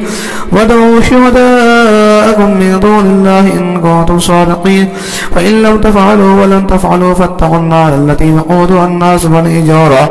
وعدت للكافرين وبشر الذين آمنوا وعملوا الصالحات أن لهم جنات تجري من تحتها الأنهار كلما رزقوا منها من ثمرة رزقا قالوا هذا الذي رزقنا من قبل وأتوا به متشابها ولهم فيها أزواج مطهرة وهم فيها خالدون إن الله لا يستحي أن يضرب مثلا ما بعوضة فما فوقها فأما الذين آمنوا فيعلمون أن الحق من ربهم وأما الذين كفروا فيقولون ماذا أراد الله بهذا مثلا يضل به كثيرا ويهدي به كثيرا وما يضل به إلا الفاسقين الذين ينقضون عهد الله من بعد ميثاقه ويقطعون ما أمر الله بأن يوصل يفسدون في الأرض أولئك هم الخاسرون كيف تكفرون بالله وأنتم أمواتا فأحياكم ثم يميتكم ثم يحييكم ثم إليه ترجعون هو الذي خلق لكم ما في الأرض جميعا ثم استوى إلى السماء فسواهن سبع سماوات وبكل شيء عليم وإذ قال ربك للملائكة إني جاعل في الأرض خليفة قالوا أتجعل فيها من يفسد فيها ويسفك الدماء ونحن نسبح بحمدك ونقدس لك قال إني أعلم ما لا تعلمون وعلم آدم الأسماء كلها ثم هم أرضوا على الملائكة فقال أنبئوني بأسماء هؤلاء إن كنتم صادقين قالوا سبحانك لا علم إلا ما علمتنا إنك أنت العليم الحكيم قال يا آدم أنبئ بأسمائهم فلما أنبأهم بأسمائهم قال ألم أقل لكم إني أعلم غيب السماوات والأرض وأعلم ما تبدون وما كنتم تكتمون وإذا قلنا للملائكة اسجدوا لآدم فسجدوا إلا إبليس أبى واستكبر وكان من الكافرين وقلنا يا آدم اسكن أنت وزوجك الجنة وكلا منها رغدا حيث شئتما ولا تقربا هذه الشجرة فتكونا من الظالمين فأذلهم الشيطان عنها فخرجا مما كان فيه فقلنا اهبطوا بعضكم لبعض عدو ولكم في الأرض مستقر ومتاع إلى حين فتلقى آدم ربه كلمات فتاب عليه إنه هو التواب الرحيم قلنا اهبطوا منها جميعا فإما يأتينكم مني هدى فمن تبع هداي فلا خوف عليهم ولا هم يحزنون والذين كفروا وكذبوا بآياتنا أولئك أصحاب النار هم فيها خالدون يا بني إسرائيل اذكروا نعمتي التي أنعمت عليكم وأوفوا بأهدي أوف بأهدكم وإياي فارحبون وآمنوا بما أنزلت مصدقا لما معكم ولا تكونوا أول كافر به ولا تشتروا بآياتي ثمنا قليلا وإياي فاتقون ولا تلبسوا الحق بالباطل وتكتموا الحق وأنتم تعلمون وأقيموا الصلاة وآتوا الزكاة واركعوا مع الراكعين أتأمرون الناس بالبر وتواصون أن تتلون الكتاب أفلا تعقلون واستعينوا بالصبر والصلاة وإنها لكبيرة إلا الخاشعين الذين يظنون أنهم ملاقو ربهم وأنهم إليه راجعون يا بني إسرائيل اذكروا نعمتي التي أنعمت عليكم وأني فضلتكم على العالمين واتقوا يوما لا تجزي نفس نفس شيئا ولا يقبل منها شفاعة ولا يؤخذ منها عدل ولا هم ينصرون وإذ نجيناكم من آل فرعون يسومون سوء العذاب يذبحون أبناءكم ويستحيون نساءكم وفي ذلكم بلاء من ربكم عظيم وإذ فرقنا بكم البحر فأنجيناكم وأغرقنا آل فرعون وأنتم تنصرون وإذ باعدنا موسى 40 ليلة ثم اتخذتم العجل من بعده وأنتم ظالمون ثم عفونا عنكم من بعد ذلك لعلكم تشكرون وإذ آتينا موسى الكتاب والفرقان لعلكم تهتدون وإذ قال موسى لقومه يا قوم إنكم ظلمتم أنفسكم باتخاذكم العجل فتوبوا إلى بارئكم فاقتلوا أنفسكم ذلك خير لكم إن بارئكم فتاب عليكم إنه هو التواب الرحيم وإذ قلتم يا موسى لن نؤمن لك حتى نرى الله جهرة فأخذتكم الصاعقة وأنتم تنظرون ثم بعثناكم من بعد موتكم لعلكم تشكرون وظللنا عليكم الغمام وأنزلنا عليكم المن والسلوى كلوا من طيبات ما رزقناكم وما ظلمونا ولكن كانوا أنفسهم يظلمون وإذا قلنا ادخلوا هذه القرية فكلوا منها حيث شئتم رغدا وادخلوا الباب سجدا وقولوا حطة نغفر لكم خطاياكم والصلاة المحسنين فبدل الذين ظلموا قولا غير الذي قيل فأنزلنا على الذين ظلموا رجزا من السماء ما كانوا يفسقون وإذ استسقى موسى لقومه فقلنا اضرب بعصاك الحجر فانفجرت منه 12 عينا قد علم كل أناس مشربهم كلوا واشربوا من رزق الله ولا تعثوا في الأرض مفسدين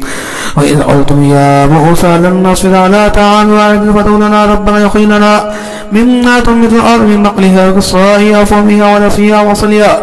قال تستبدلون الذي هو أدنى بالذي هو خير اهبطوا مصرا فإن لكم ما سألتم وضربت عليهم الذلة والمسكنة وباءوا بغضب من الله ذلك بأنهم كانوا يكفرون بآيات الله يقتلون النبيين بغير الحق ذلك بما عصوا وكانوا يعتدون إن الذين آمنوا والذين هادوا والنصارى والصابين من آمن بالله واليوم الآخر وعمل صالحا فلهم أجر عند ربهم ولا خوف عليهم ولا هم يحزنون وإذا أخذنا ميثاقهم ورفعنا فوقكم الطور خذوا ما آتينا بقوة واذكروا ما فيه لعلكم تتقون ثم توليتم من بعد ذلك فلولا فضل الله عليكم ورحمته لكنتم من الخاسرين ولقد علمتم الذين اعتدوا منكم في السبت فقلنا لهم كونوا قردة خاسئين فجعلناها نكالا لما بين يديها وما خلفها موعظة للمتقين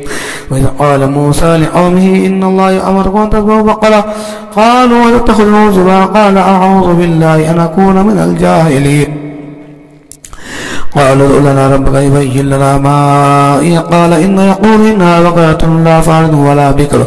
عبان بين ذلك ففعلوا ما تؤمرون قالوا ادع لنا ربك يبين لنا ما لونها قال إنه يقول إنها بقرة صفراء فاقع لونها تسر الناظرين قالوا ادع لنا ربك يبين لنا ما هي إن البقرة تشابه علينا وإنا إن شاء الله لمهتدون.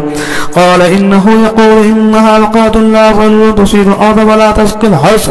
مسلمة لا شية فيها. قالوا الآن جئت بالحق فضربوها وما كانوا يفعلون. وإذ قتلتم نفسا فادارأتم فيها والله مخرج ما كنتم تكتمون. فقل الذي بعد كذلك يحيي الله الموتى ويريكم آياته لعلكم تعقلون. ثم قست قلوبكم من بعد ذلك فهي كالحجارة أو أشد قسوة وإن من الحجارة لما يتفجر منه الأنهار وإن منها لما يشقق فيخرج منه الماء وإن منها لما يحبط من خشية الله وما الله بغافل عما تعملون. أفتطمعون أن يؤمنوا لكم وقد كان فريق منهم يسمعون كلام الله ثم يعرفونه من بعد ما قالوه وهم يعلمون. وإذا لقوا الذين آمنوا قالوا آمنا بما خلا بعضهم إلى بعض قالوا أتحدثونهم بما فتح الله عليكم ليحاجوكم به عند ربكم أفلا تعقلون. أفلا يعلمون أن الله يعلم ما يسرون وما يعلنون ومنهم أمي ولا يعلم الكتاب إلا أماني وإنهم إلا يظنون. وويل للذين يكتبون الكتاب بأيديهم ثم يقولون هذا من الذي يشتروا به ثمنا قليلا وويل لهم مما كتبت أيديهم وويل لهم مما يكسبون. وقالوا لن تمسنا النار إلا أياما معدودة قل اتخذتم عند الله أحدا فلن يخلف الله عهده وأن تقولوا على الله ما لا تعلمون. بلى من كسب سيئة وحاط به خطيئته فلا يصعب النار هم فيها خالدون. والذين آمنوا وعملوا الصالحات أولئك أصحاب الجنة هم فيها خالدون. وإذا أخذنا ميثاق بني إسرائيل لا تعبدون إلا الله وبالوالدين إحسانا وذي القربى واليتامى والمساكين وقولوا للناس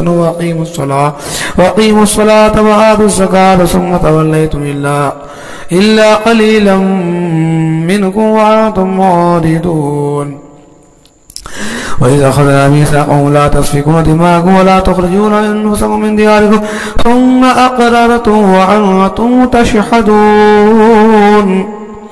ثم أنتم هؤلاء تقتلون أنفسكم وتخرجون فريقا منكم من ديارهم تظاهرون عليهم بالإثم والعدوان وإن يأتوكم أسارى تفاتوا وحرمون عليهم إخراجهم أفتؤمنون ببعض الكتاب وتكفرون ببعض فما جزاء من يفعل ذلك منكم إلا خزي في الحياة الدنيا ويوم القيامة يردون إلى أشد العذاب وما الله بغافل عما تعملون. أولئك الذين اشتروا الحياة الدنيا بالآخرة ولا يخفف عنهم العذاب ولا هم ينصرون. ولقد آتينا موسى الكتاب وقفينا من بعده بالرسل وآتينا عيسى ابن مريم البينات وأيدناه بروح القدس أفكلما جاءكم رسول بما لا تعبى أنفسكم استكبرتم ففريقا كذبتم وفريقا تقتلون فقالوا قلوبنا غلف ولعنهم الله بكفر فقليلا ما يؤمنون. ولما جاءهم كتاب من الله مصدق لما معهم وكانوا من قبل يستفتون الذين كفروا فلما جاءهم ما عرفوا كفروا به ولعنة الله على الكافرين بئس ما اشتروا به أنفسهم أن يكفروا ما أنزل الله بغيا أن ينزل الله من فضله على من يشاء من عباده فباءوا بغضب على غضب للكافرين عذاب مهين. وإذا قيل لهم آمنوا بما أنزل الله قالوا نؤمن بما أنزل علينا يكفرون بما وراءه وبالحق مصدقا لما معهم قل فلم تقتلون أنبياء الله من قبل إن كنتم مؤمنين. ولقد جاءكم موسى بالبينات ثم تقولون إلى من بعده وأنتم ظالمون. وإذا أخذنا ميثاقهم ورفعنا فوقهم الطور خذوا ما آتينا قوة واسمعوا قالوا سمعنا وعصينا واشربوا في قلوبهم بكفرهم قل بئس ما يأمركم به إيمانكم إن كنتم مؤمنين. قل إن كان لكم الدار الآخرة عند الله خالصة من دون الناس فتمنوا الموت إن كنتم صادقين ولن يتمنوه أبدا بما قدمت أيديهم والله عليم بالظالمين. ولا تجدنه أحسن الناس على حياء ومن الذين أشركوا يود أحد لن يعمر ألف سنة وما هو بمزحزح من العذاب أن يعمر والله بصير بما يعملون. قل من كان عدوا لجبريل فإنه نزله على قلبك بإذن الله مصدقا لما بين يديه هدى وبشرى للمؤمنين. من كان عدوا لله وملائكته ورسله وجبريل وميكال فإن الله عدو للكافرين. ولقد أنزلنا إليك آيات بينات وما يكفر بها إلا الفاسقون. وكلما عادوا أحدا نبذوا فريق منهم بل أكثرهم لا يؤمنون. ولما جاءهم رسول من عند الله مصدق لما معهم نبذ فريق من الذين أوتوا كتاب الله وراء ظهورهم كأنهم لا يعلمون واتبعوا ما تتلو الشياطين على ملك سليمان وما كفر سليمان ولكن الشياطين كفروا يعلمون الناس السحر وما أنزل على الملك ببابل هاروت وماروت وما يعلمان من أحد حتى يقولا إنما نحن فتنة فلا تكفر فيتعلمون منهما ما يفرقون به بين المرء وزوجه وما هم بضارين به من أحد إلا بإذن الله ويتعلمون ما يضرهم ولا ينفعهم ولقد علمون من اشتراه ما له في الآخرة من خلاق ولبئس ما شروا به أنفسهم لو كانوا يعلمون. ولو أنهم آمنوا واتقوا لمثوبة من عند الله خير لو كانوا يعلمون. يا أيها الذين آمنوا لا تقولوا رائنا وقولوا انظرنا واسمعوا وللكافرين عذاب عليم. ما يود الذين كفروا من أهل الكتاب ولا المشركين أن ينزل عليكم من خيركم من ربكم والله يختص برحمته من يشاء والله ذو الفضل العظيم. ما ننسخ من آية ننسها خير منها مثلها ألم تعلم أن الله على كل شيء قدير. ألم تعلم أن الله له ملك السماوات والأرض وما لكم من دون الله ولي ولا نصير. أم تريدون أن تسألوا رسولك كما سئل موسى من قبل ومن يتبدل الكفر بالإيمان فقد ضل سواء السبيل. ود كثير من أهل الكتاب لا يردونكم من بعد إيمانكم كفارا حسدا من عند المسلمين بعد ما تبين لهم الحق فاعفوا واصفحوا حتى يأتي الله بأمره إن الله على كل شيء قدير.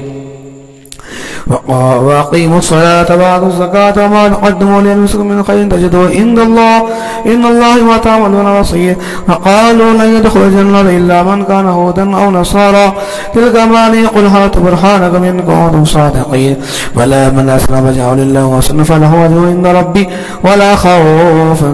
عليهم ولا هم يحزنون. وقالت اليهود ليست النصارى على شيء وقالت النصارى اليهود على شيء وهم يتلون الكتاب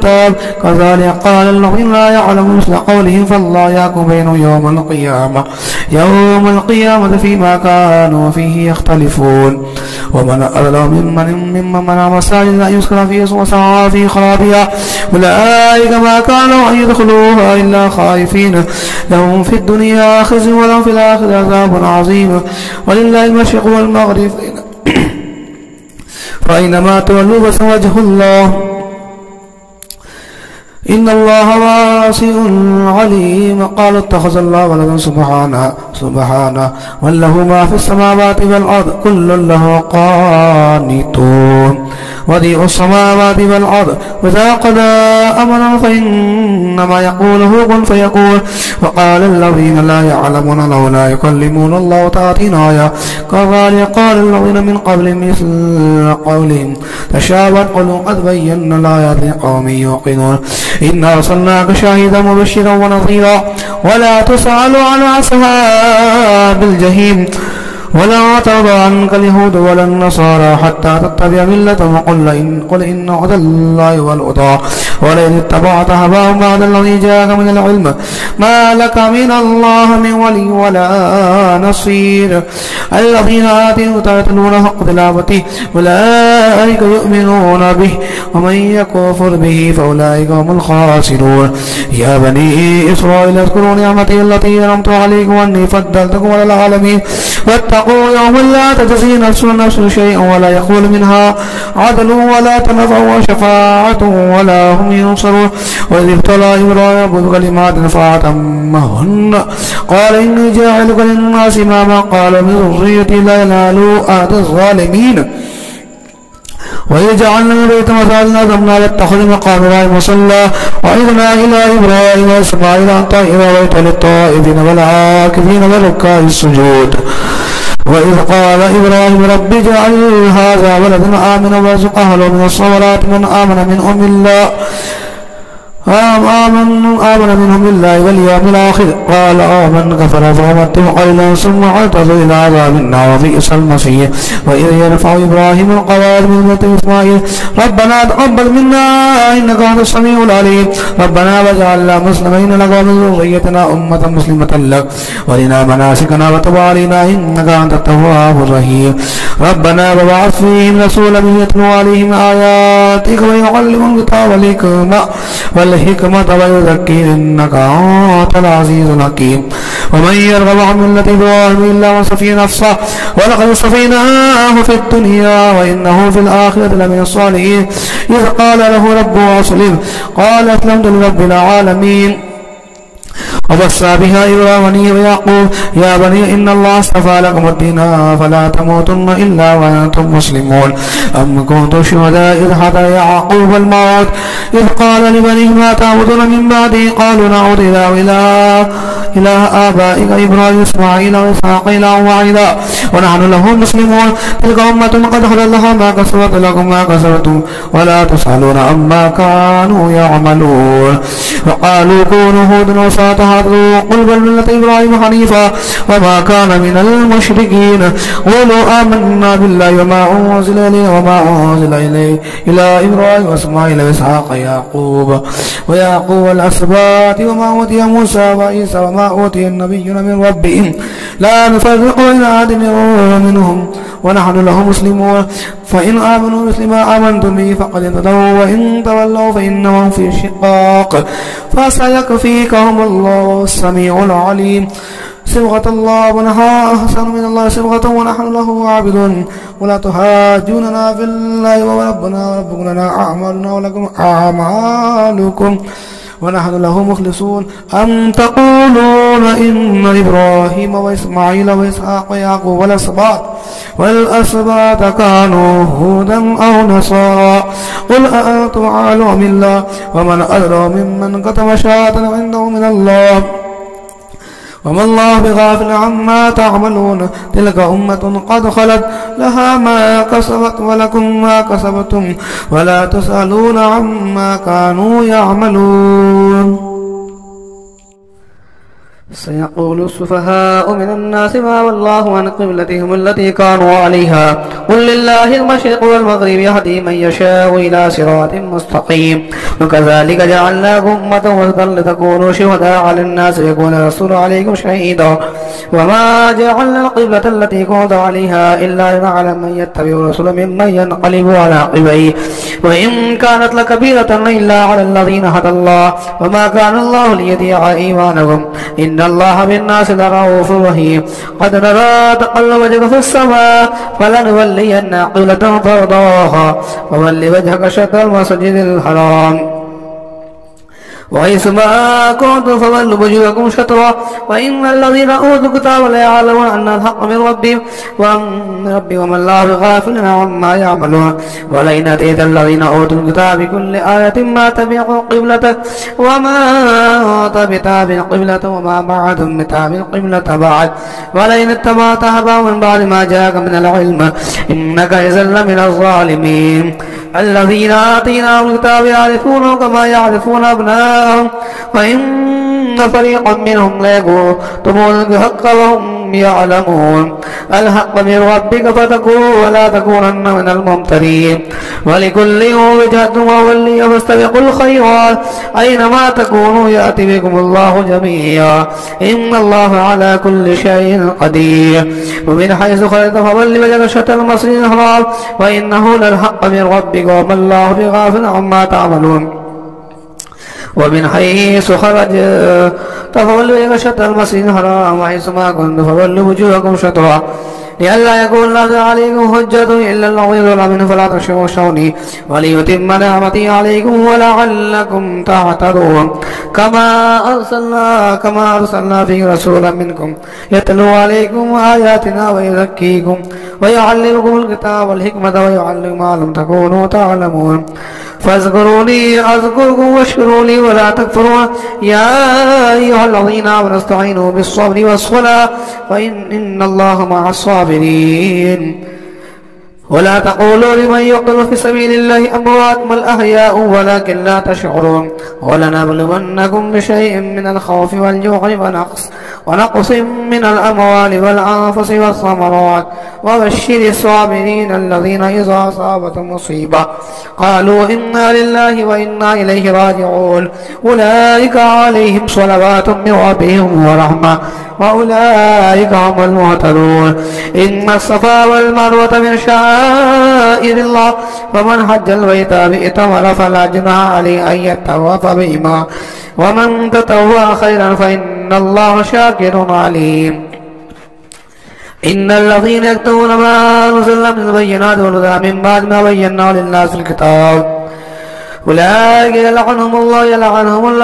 إلا الذين تابوا وأصلحوا وبينوا فأولئك أتوب عليهم وأنا التواب الرحيم إن الذين كفروا وماتوا وهم كفار أولئك عليهم لعنة الله والملائكة والناس أجمعين خالدين فيها لا يخفف عنهم العذاب ولا هم ينظرون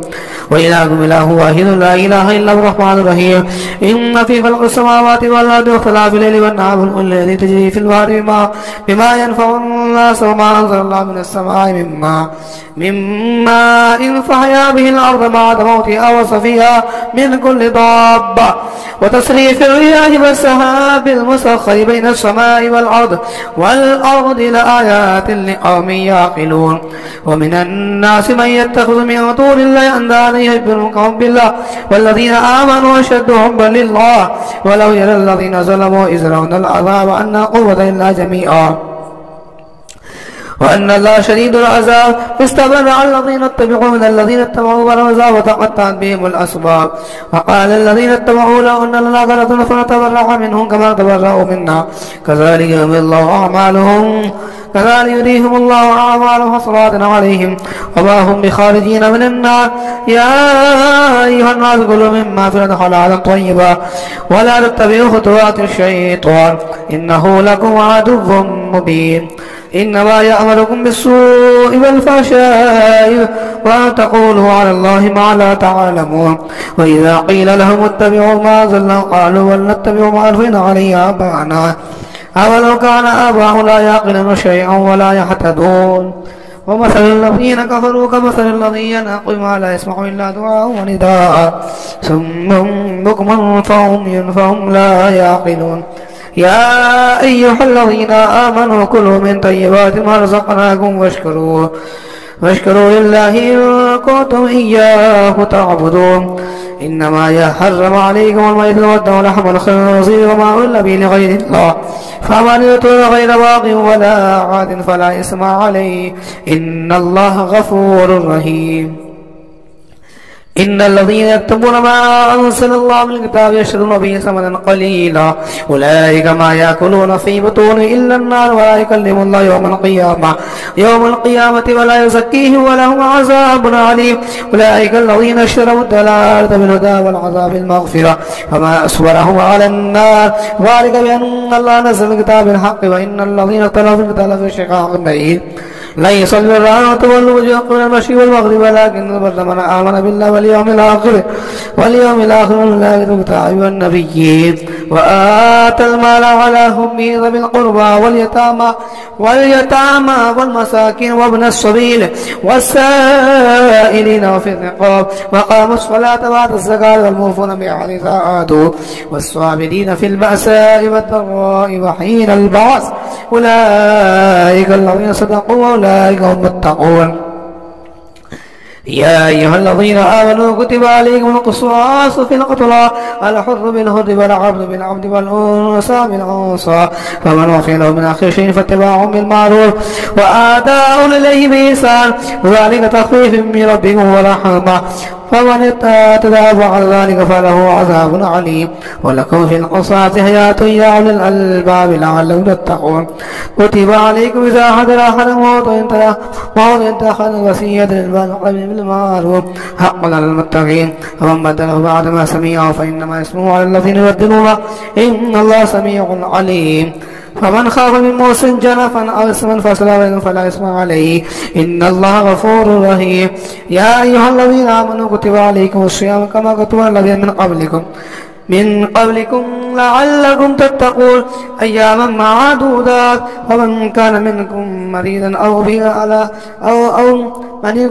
أو على سفر فعدة من أيام أخرى وللذين يطيقون فدية طعام مسكين فمن تطوع خيرا فهو خير الله وأن تصوموا خير لكم إن كنتم تعلمون. شهر رمضان الذي أنزل فيه القرآن هدى للناس وبينات من الهدى والفرقان فمن شهد منكم الشهر فليصمه ومن كان مريضا أو على سفر فعدة من أيام أخرى يريد الله بكم اليسر ولا يريد بكم العسر ولتكملوا العدة ولتكبروا الله على ما هداكم ولعلكم تشكرون. وإذا سألك عبادي عني فإني قريب أجيب دعوة الداعي إذا دعان فليستجيبوا لي وليؤمنوا بي لعلهم يرشدون. أحل لكم ليلة الصيام الرفث إلى نسائكم هن لباس لكم وأنتم لباس لكم وأنتم لباس لهن علم الله أنكم كنتم تختارون وسوف تاب عليكم وعفى عنكم فالآن باشروهن وابتغوا ما كتب الله لكم وكلوا واشربوا حتى يتبين لكم الخيط الأبيض من الخيط الأسود من الفجر ثم أتموا الصيام إلى الليل ولا تباشروهن وأنتم عاكفون في المساجد تلك حدود الله ولا تقربوها كذلك يبين الله آياته للناس لعلهم يتقون. ولا تأكلوا أموالكم بينكم بالباطل وتدلوا بها الحكام تأكل فريقا من أموال الناس بالإثم وأنتم تعلمون. يسألونك عن الله قل هي مواقيت للناس والحج وليس البر أن تأتوا من ظهورها ولكن البر من اتقى وآتوا البيوت من أبوابها واتقوا الله لعلكم تفلحون. وقاتلوا في سبيل الله الذين يقاتلونكم ولا تعتدوا إن الله لا يحب المعتدين. واقتلوهم حيث ثقفتم واخرجوهم من حيث اخرجوكم والفتنة أشد من القتل ولا تقاتلوهم عند المسير حتى يقاتلوكم فيه فإن قاتلوكم فاقتلوا كذلك جزاء الكافرين فإن انتهوا فإن الله غفور رحيم. فقاتلوا حتى لا تكون فتنة ويكون الدين لله فإن انتهوا فلا عدوان إلا على الظالمين. الشهر الحرام والحرمات قصاص فمن اعتدى عليكم فاعتدوا مثل ما اعتدى عليه واتقوا الله واعلموا ان الله مع المتقين. وانفقوا في سبيل الله ولا تلقوا بأيديكم الى التهلكة وأحسنوا إن الله يحب المحسنين. وأتموا الحج والعمرة لله فإن أسرتم فما استيسر من الهدي ولا تحلقوا رؤوسكم حتى يبلغ الهدي محله. فمن كان منكم مريضا أو به أذى من رأسه ففدية من صيام أو صدقة أو نسك فإذا أمنتم فمن تمتع بالأمر الحج فما استيسر من الهدي فمن لم يجد فصيام 3 أيام في الحج و7 إذا رجعتم تلك 10 كاملة ذلك لمن لم يكن أهل حاضر المسجد. واتقوا الله واعلموا أن الله شديد العقاب. الحج أشهر معلومات فمن فرض فيهن إن الحج فلا رفث ولا فسوق ولا جدال في الحج وما تفعلوا من خير يعلمه الله وتزودوا فإن خير الزاد التقوى واتقون يا أولي الألباب ليس عليكم جناح أن تبتغوا فضلا من ربكم فإذا أفضتم من عرفات فاذكروا الله عند المشعر واذكروا كما هداكم وإن كنتم من قبل لمن الضالين ثم أفيضوا من أزفاد الناس واستغفر الله إن الله غفور رحيم فإذا قضيتم مناسككم فاذكروا الله كذكركم آباءكم وأشد ذكرا ومن الناس من يقول ربنا آتنا في الدنيا وما له في الآخرة من خلاق ومنهم من يقول ربنا آتنا في الدنيا حسنة وفي الآخرة حسنة وقنا عذاب النار أولئك لهم نصيب مما كسبوا والله سريع الحساب واذكروا الله في أيام معدودات فمن تعجل في يوم فلا إثم عليه ومن تأخر فلا إثم عليه لمن اتقى فلاتقى بعد البيوت من أبوابه واتقوا الله فمن اتقى في يوم فلا إثم عليه ومن تأخر فلا إثم عليه لمن اتقى واتقوا الله واعلموا أنكم إليه تحشرون ومن الناس من يعجب قوله في الحياة الدنيا ويشهد الله على ما في قلبه وهو علد الخصام وإذا تولى سعى في الأرض ليفسد فيها ويهلك الحسب النسل والله لا يحب الفساد وإذا قيل له اتق الله خير يزد فيسد فحسبه جهنم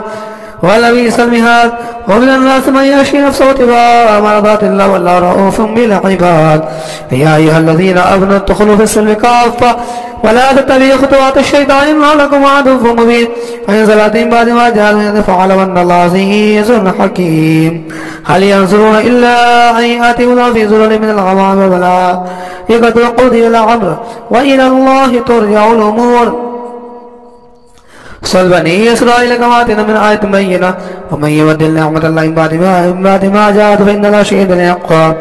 زين للذين كفروا الحياة الدنيا أسخر من الذين آمنوا والذين اتقوا فوقهم يوم القيامة والله يرزق من يشاء بغير حساب كان الناس أمة واحدة فبعث الله النبيين والمبشرين منذرين وأنزل معه الكتاب بالحق ليحكم الناس فيما اختلفوا فيه وما اختلف فيه الذين أوتوا من بعد ما جاءتهم بينة باغيا بينهم فهدى الله الذين آمنوا ليختلفوا فيه من الحق بإذنه والله يهدي من يشاء إلى صراط مستقيم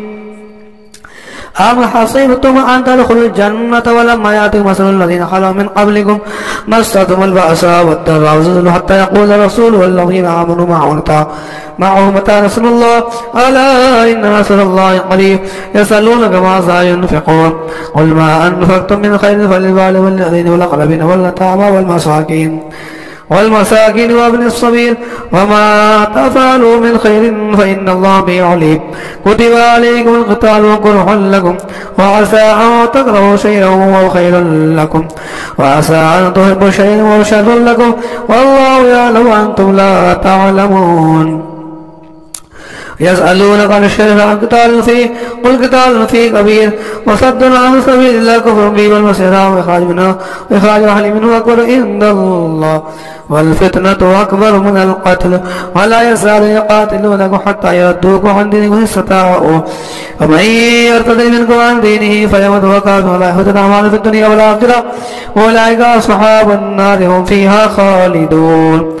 إن الذين آمنوا والذين هاجروا وجاهدوا في سبيل الله أولئك يرجون رحمة الله والله غفور رحيم يسألونك عن الخمر والميسر قل فيما اسم كبير ونافع للناس وإثمهما أكبر من نفعهما ويسألونك ماذا ينفقون قل العفو كذلك يبين الله لكم الآيات لعلكم تتفكرون في الدنيا والآخرة ويسألونك عن اليتامى قل إصلاح لهم خير وإن تخالطوهم فإخوانكم والله يعلم من المسلم ولو شاء الله لعنتكم إن الله عزيز حكيم ولا تنكحوا المشركات حتى يؤمن ولأمة مؤمنة خير من مشركة ولو أعجبتكم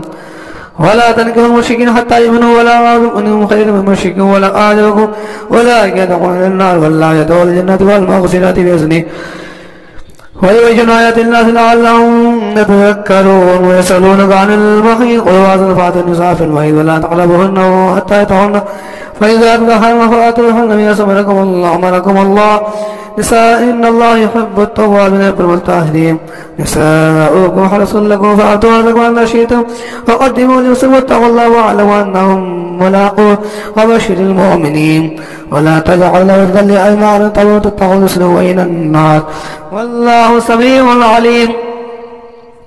لا يؤاخذكم الله باللغو في أيمانكم ولكن يؤاخذكم بما قصدت قلوبكم والله غفور حليم. للذين يؤلون من نسائهم تربص 4 أشهر فإن فاءوا فإن الله غفور رحيم وإن عزموا الطلاق فإن الله سميع عليم. والمطلقات تربصن بأنفسهن 3 قروء ولا يحل لهن أن يكتمن ما خلق الله في أرحامهن إن كن يؤمن بالله واليوم الآخر وبعولتهن أقواتهن في ذلك أعطوا إصلاحا ولهن مثل الذي عليهن بالمعروف وللرجال عليهن درجة والله عزيز حكيم. الطلاق مرتان فإمساك بمعروف تسوء بإحسان ولا يحل لك أن تأخذ مما آتيتموهن شيئا إلا يخاف أن لا يقيم حدود الله فإن خفتم أن لا يقيم حدود الله فلا جناح عليهما في حدود الله فلا تعتدوها ومن يتعد حدود الله فأولئك هم الظالمون. فإن طلقها فلا تحل له حتى تنكح زوجا غيره فإن طلقها فلا جناح عليهما أن يتراجعا إن يقيم حدود الله وتلك حدود الله يبين عن قوم يعلمون. وإذا طلقتم النساء فبلغن أجلهن فأمسكوهن بمعروف أو سرحوهن بالمعروف ولا تمسكوهن ضرارا لتعظموا من يفعل ذلك فقد ظلم نفسه ولا تتخذوا آيات الله هزوا واذكروا نعمة الله عليكم وأنزلوا وتعالوا الكتاب والحكمة يعظكم به واتقوا الله واعلموا أن الله بكل شيء عليم. وإذا طلقتم النساء فبلغن أجلهن فلا تعضلوهن أن ينكحن أزواجهن إذا تراضوا بينهم بالمعروف ذلك يوعظ به من كان منكم يؤمن بالله واليوم الآخر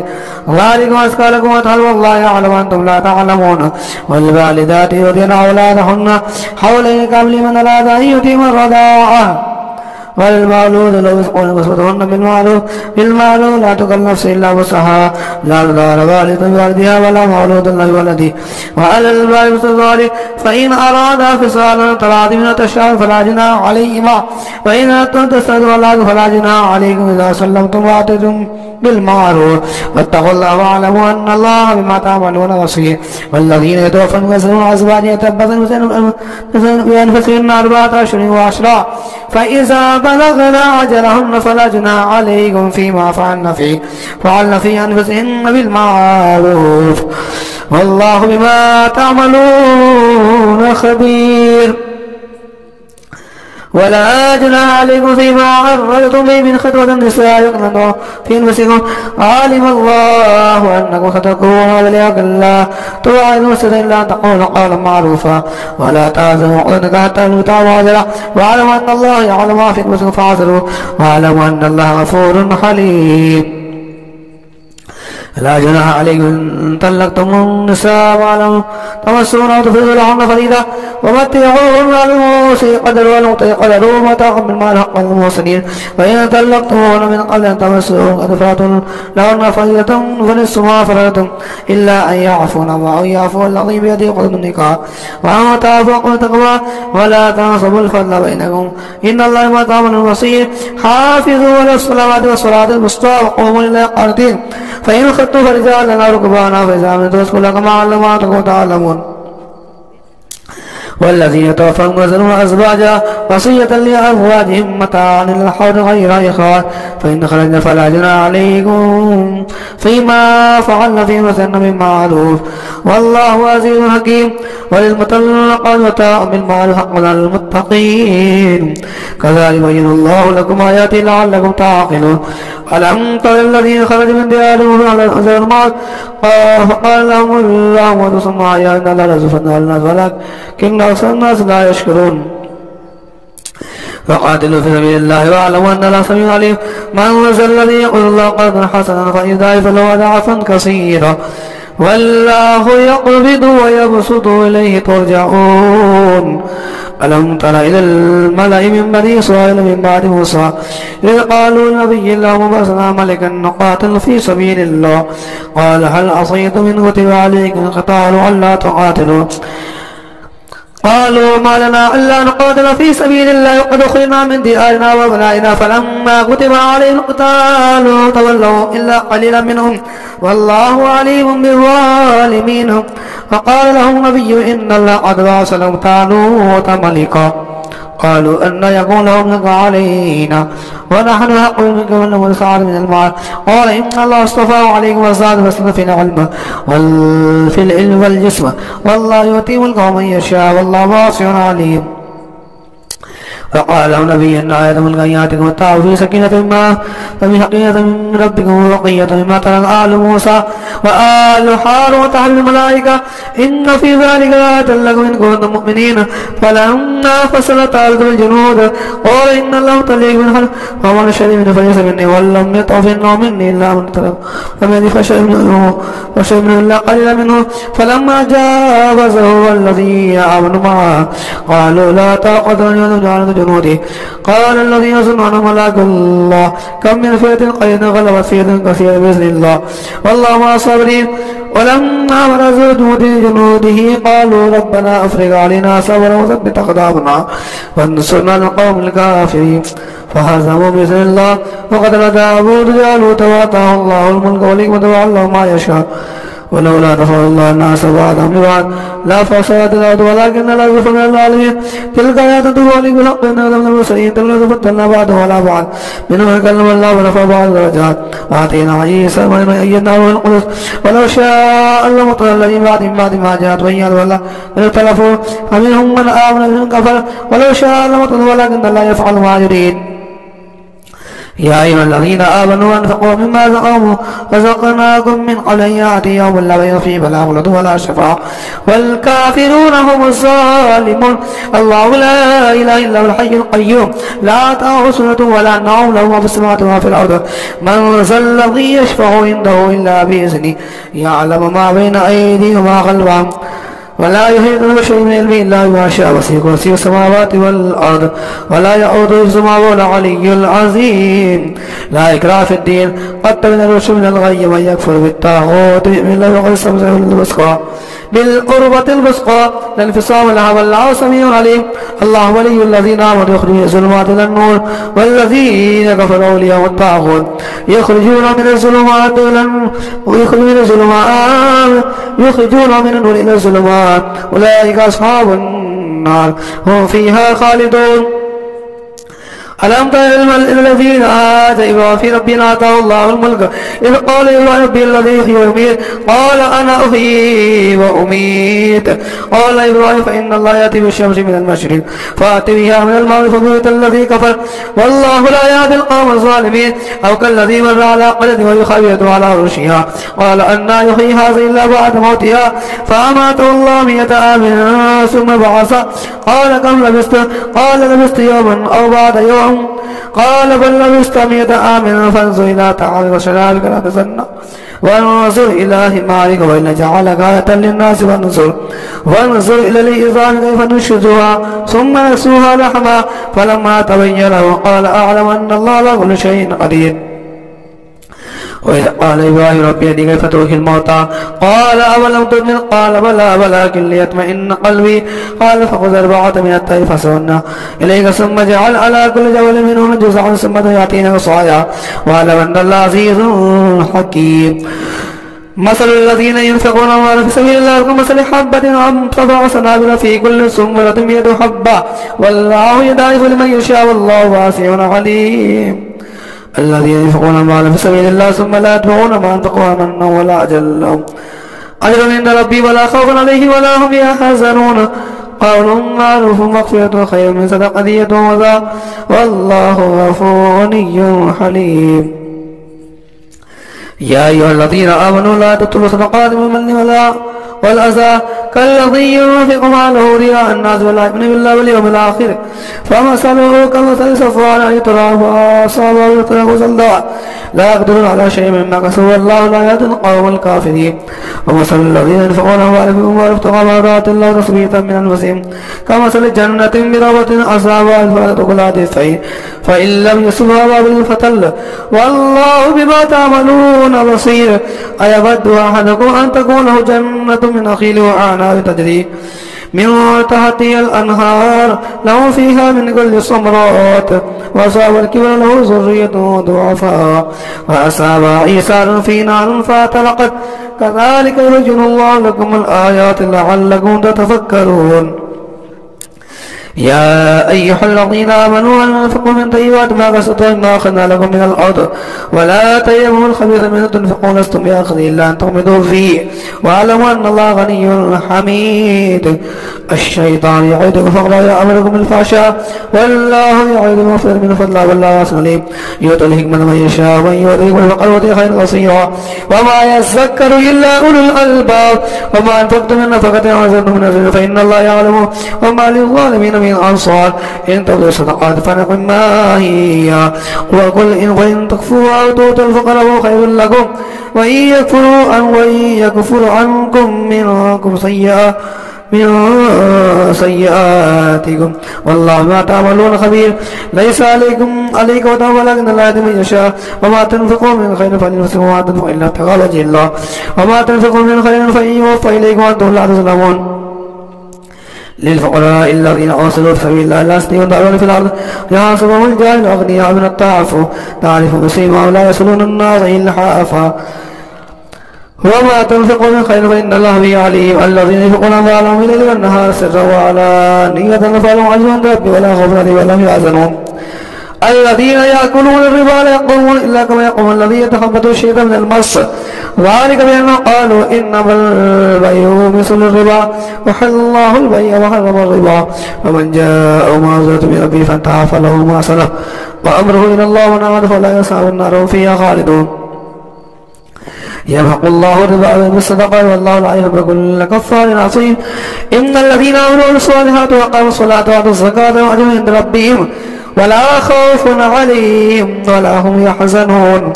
يا أيها الذين آمنوا اتقوا الله وذروا ما بقي من الربا إن كنتم مؤمنين فإن لم تفعلوا فأذنوا بحرب من الله ورسوله وإن تبتم فلكم رؤوس أموالكم لا تظلمون ولا تظلمون وإن كان ذو عسرة فنظر إلى ميسرة وأن تستدعوا خير لكم إن كنتم تعلمون واتقوا يوما ترجعون فيه إلى الله ثم توفى كل نفس ما كسبت لا يظلمون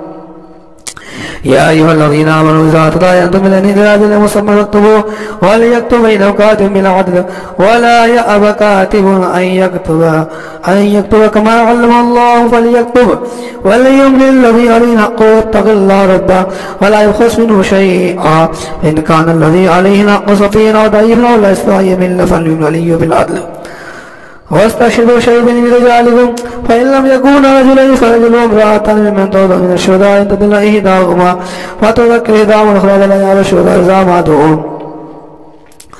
ولا تحسبوا أن تتقوا صغيرا أو كبيرا إلى أجله ذلك فإن الله يقول الشهادة أدنى ألا تأتوا إلا أن تكون رجال تهادن فليه هذا تدرنا وإنه فليس لنا ألا تهوى وأشهدوا ذات وإذا تبايعتم ولا داركات ولا شهيد وإن تفعلوا فإنه فسوق بكم واتقوا الله يعلمكم الله والله بكل شيء عليم وإن كنتم على سفر تجدوا كاتبا فرهان مقبوضا فإن أمن بعض فليؤدي الذي أمانته تؤمن أمانته وليتقوا الله ربه ولا يكتم الشهر ويكتم عازم قلبه فإنه عازم قلبه والله ما تعملون لله ما في السماوات وما في الأرض وإن تبدوا ما في أنفسكم وتخفوه يعصم الله فيغفر من يشاء ويعز من يشاء والله على كل شيء قدير آمن الرسول ما أنزل إليه من ربه والمؤمنون كل آمن بالله وملائكته وكتبه ورسله لا نفرق بين أحد من رسله قالوا سمعنا وأطعنا غفران ربنا وإليك المصير لا يكلف الله نفسا إلا وسعها لها ما كسبت وعليها ما اكتسبت ربنا لا تؤاخذنا إن نسينا واخطأنا ربنا ولا تحمل علينا إصرا كما حملته على الذين من قبلنا ربنا ولا تحملنا ما لا طاقة لنا به واعف عنا واغفر لنا وارحمنا أنت مولانا فانصرنا على القوم الكافرين.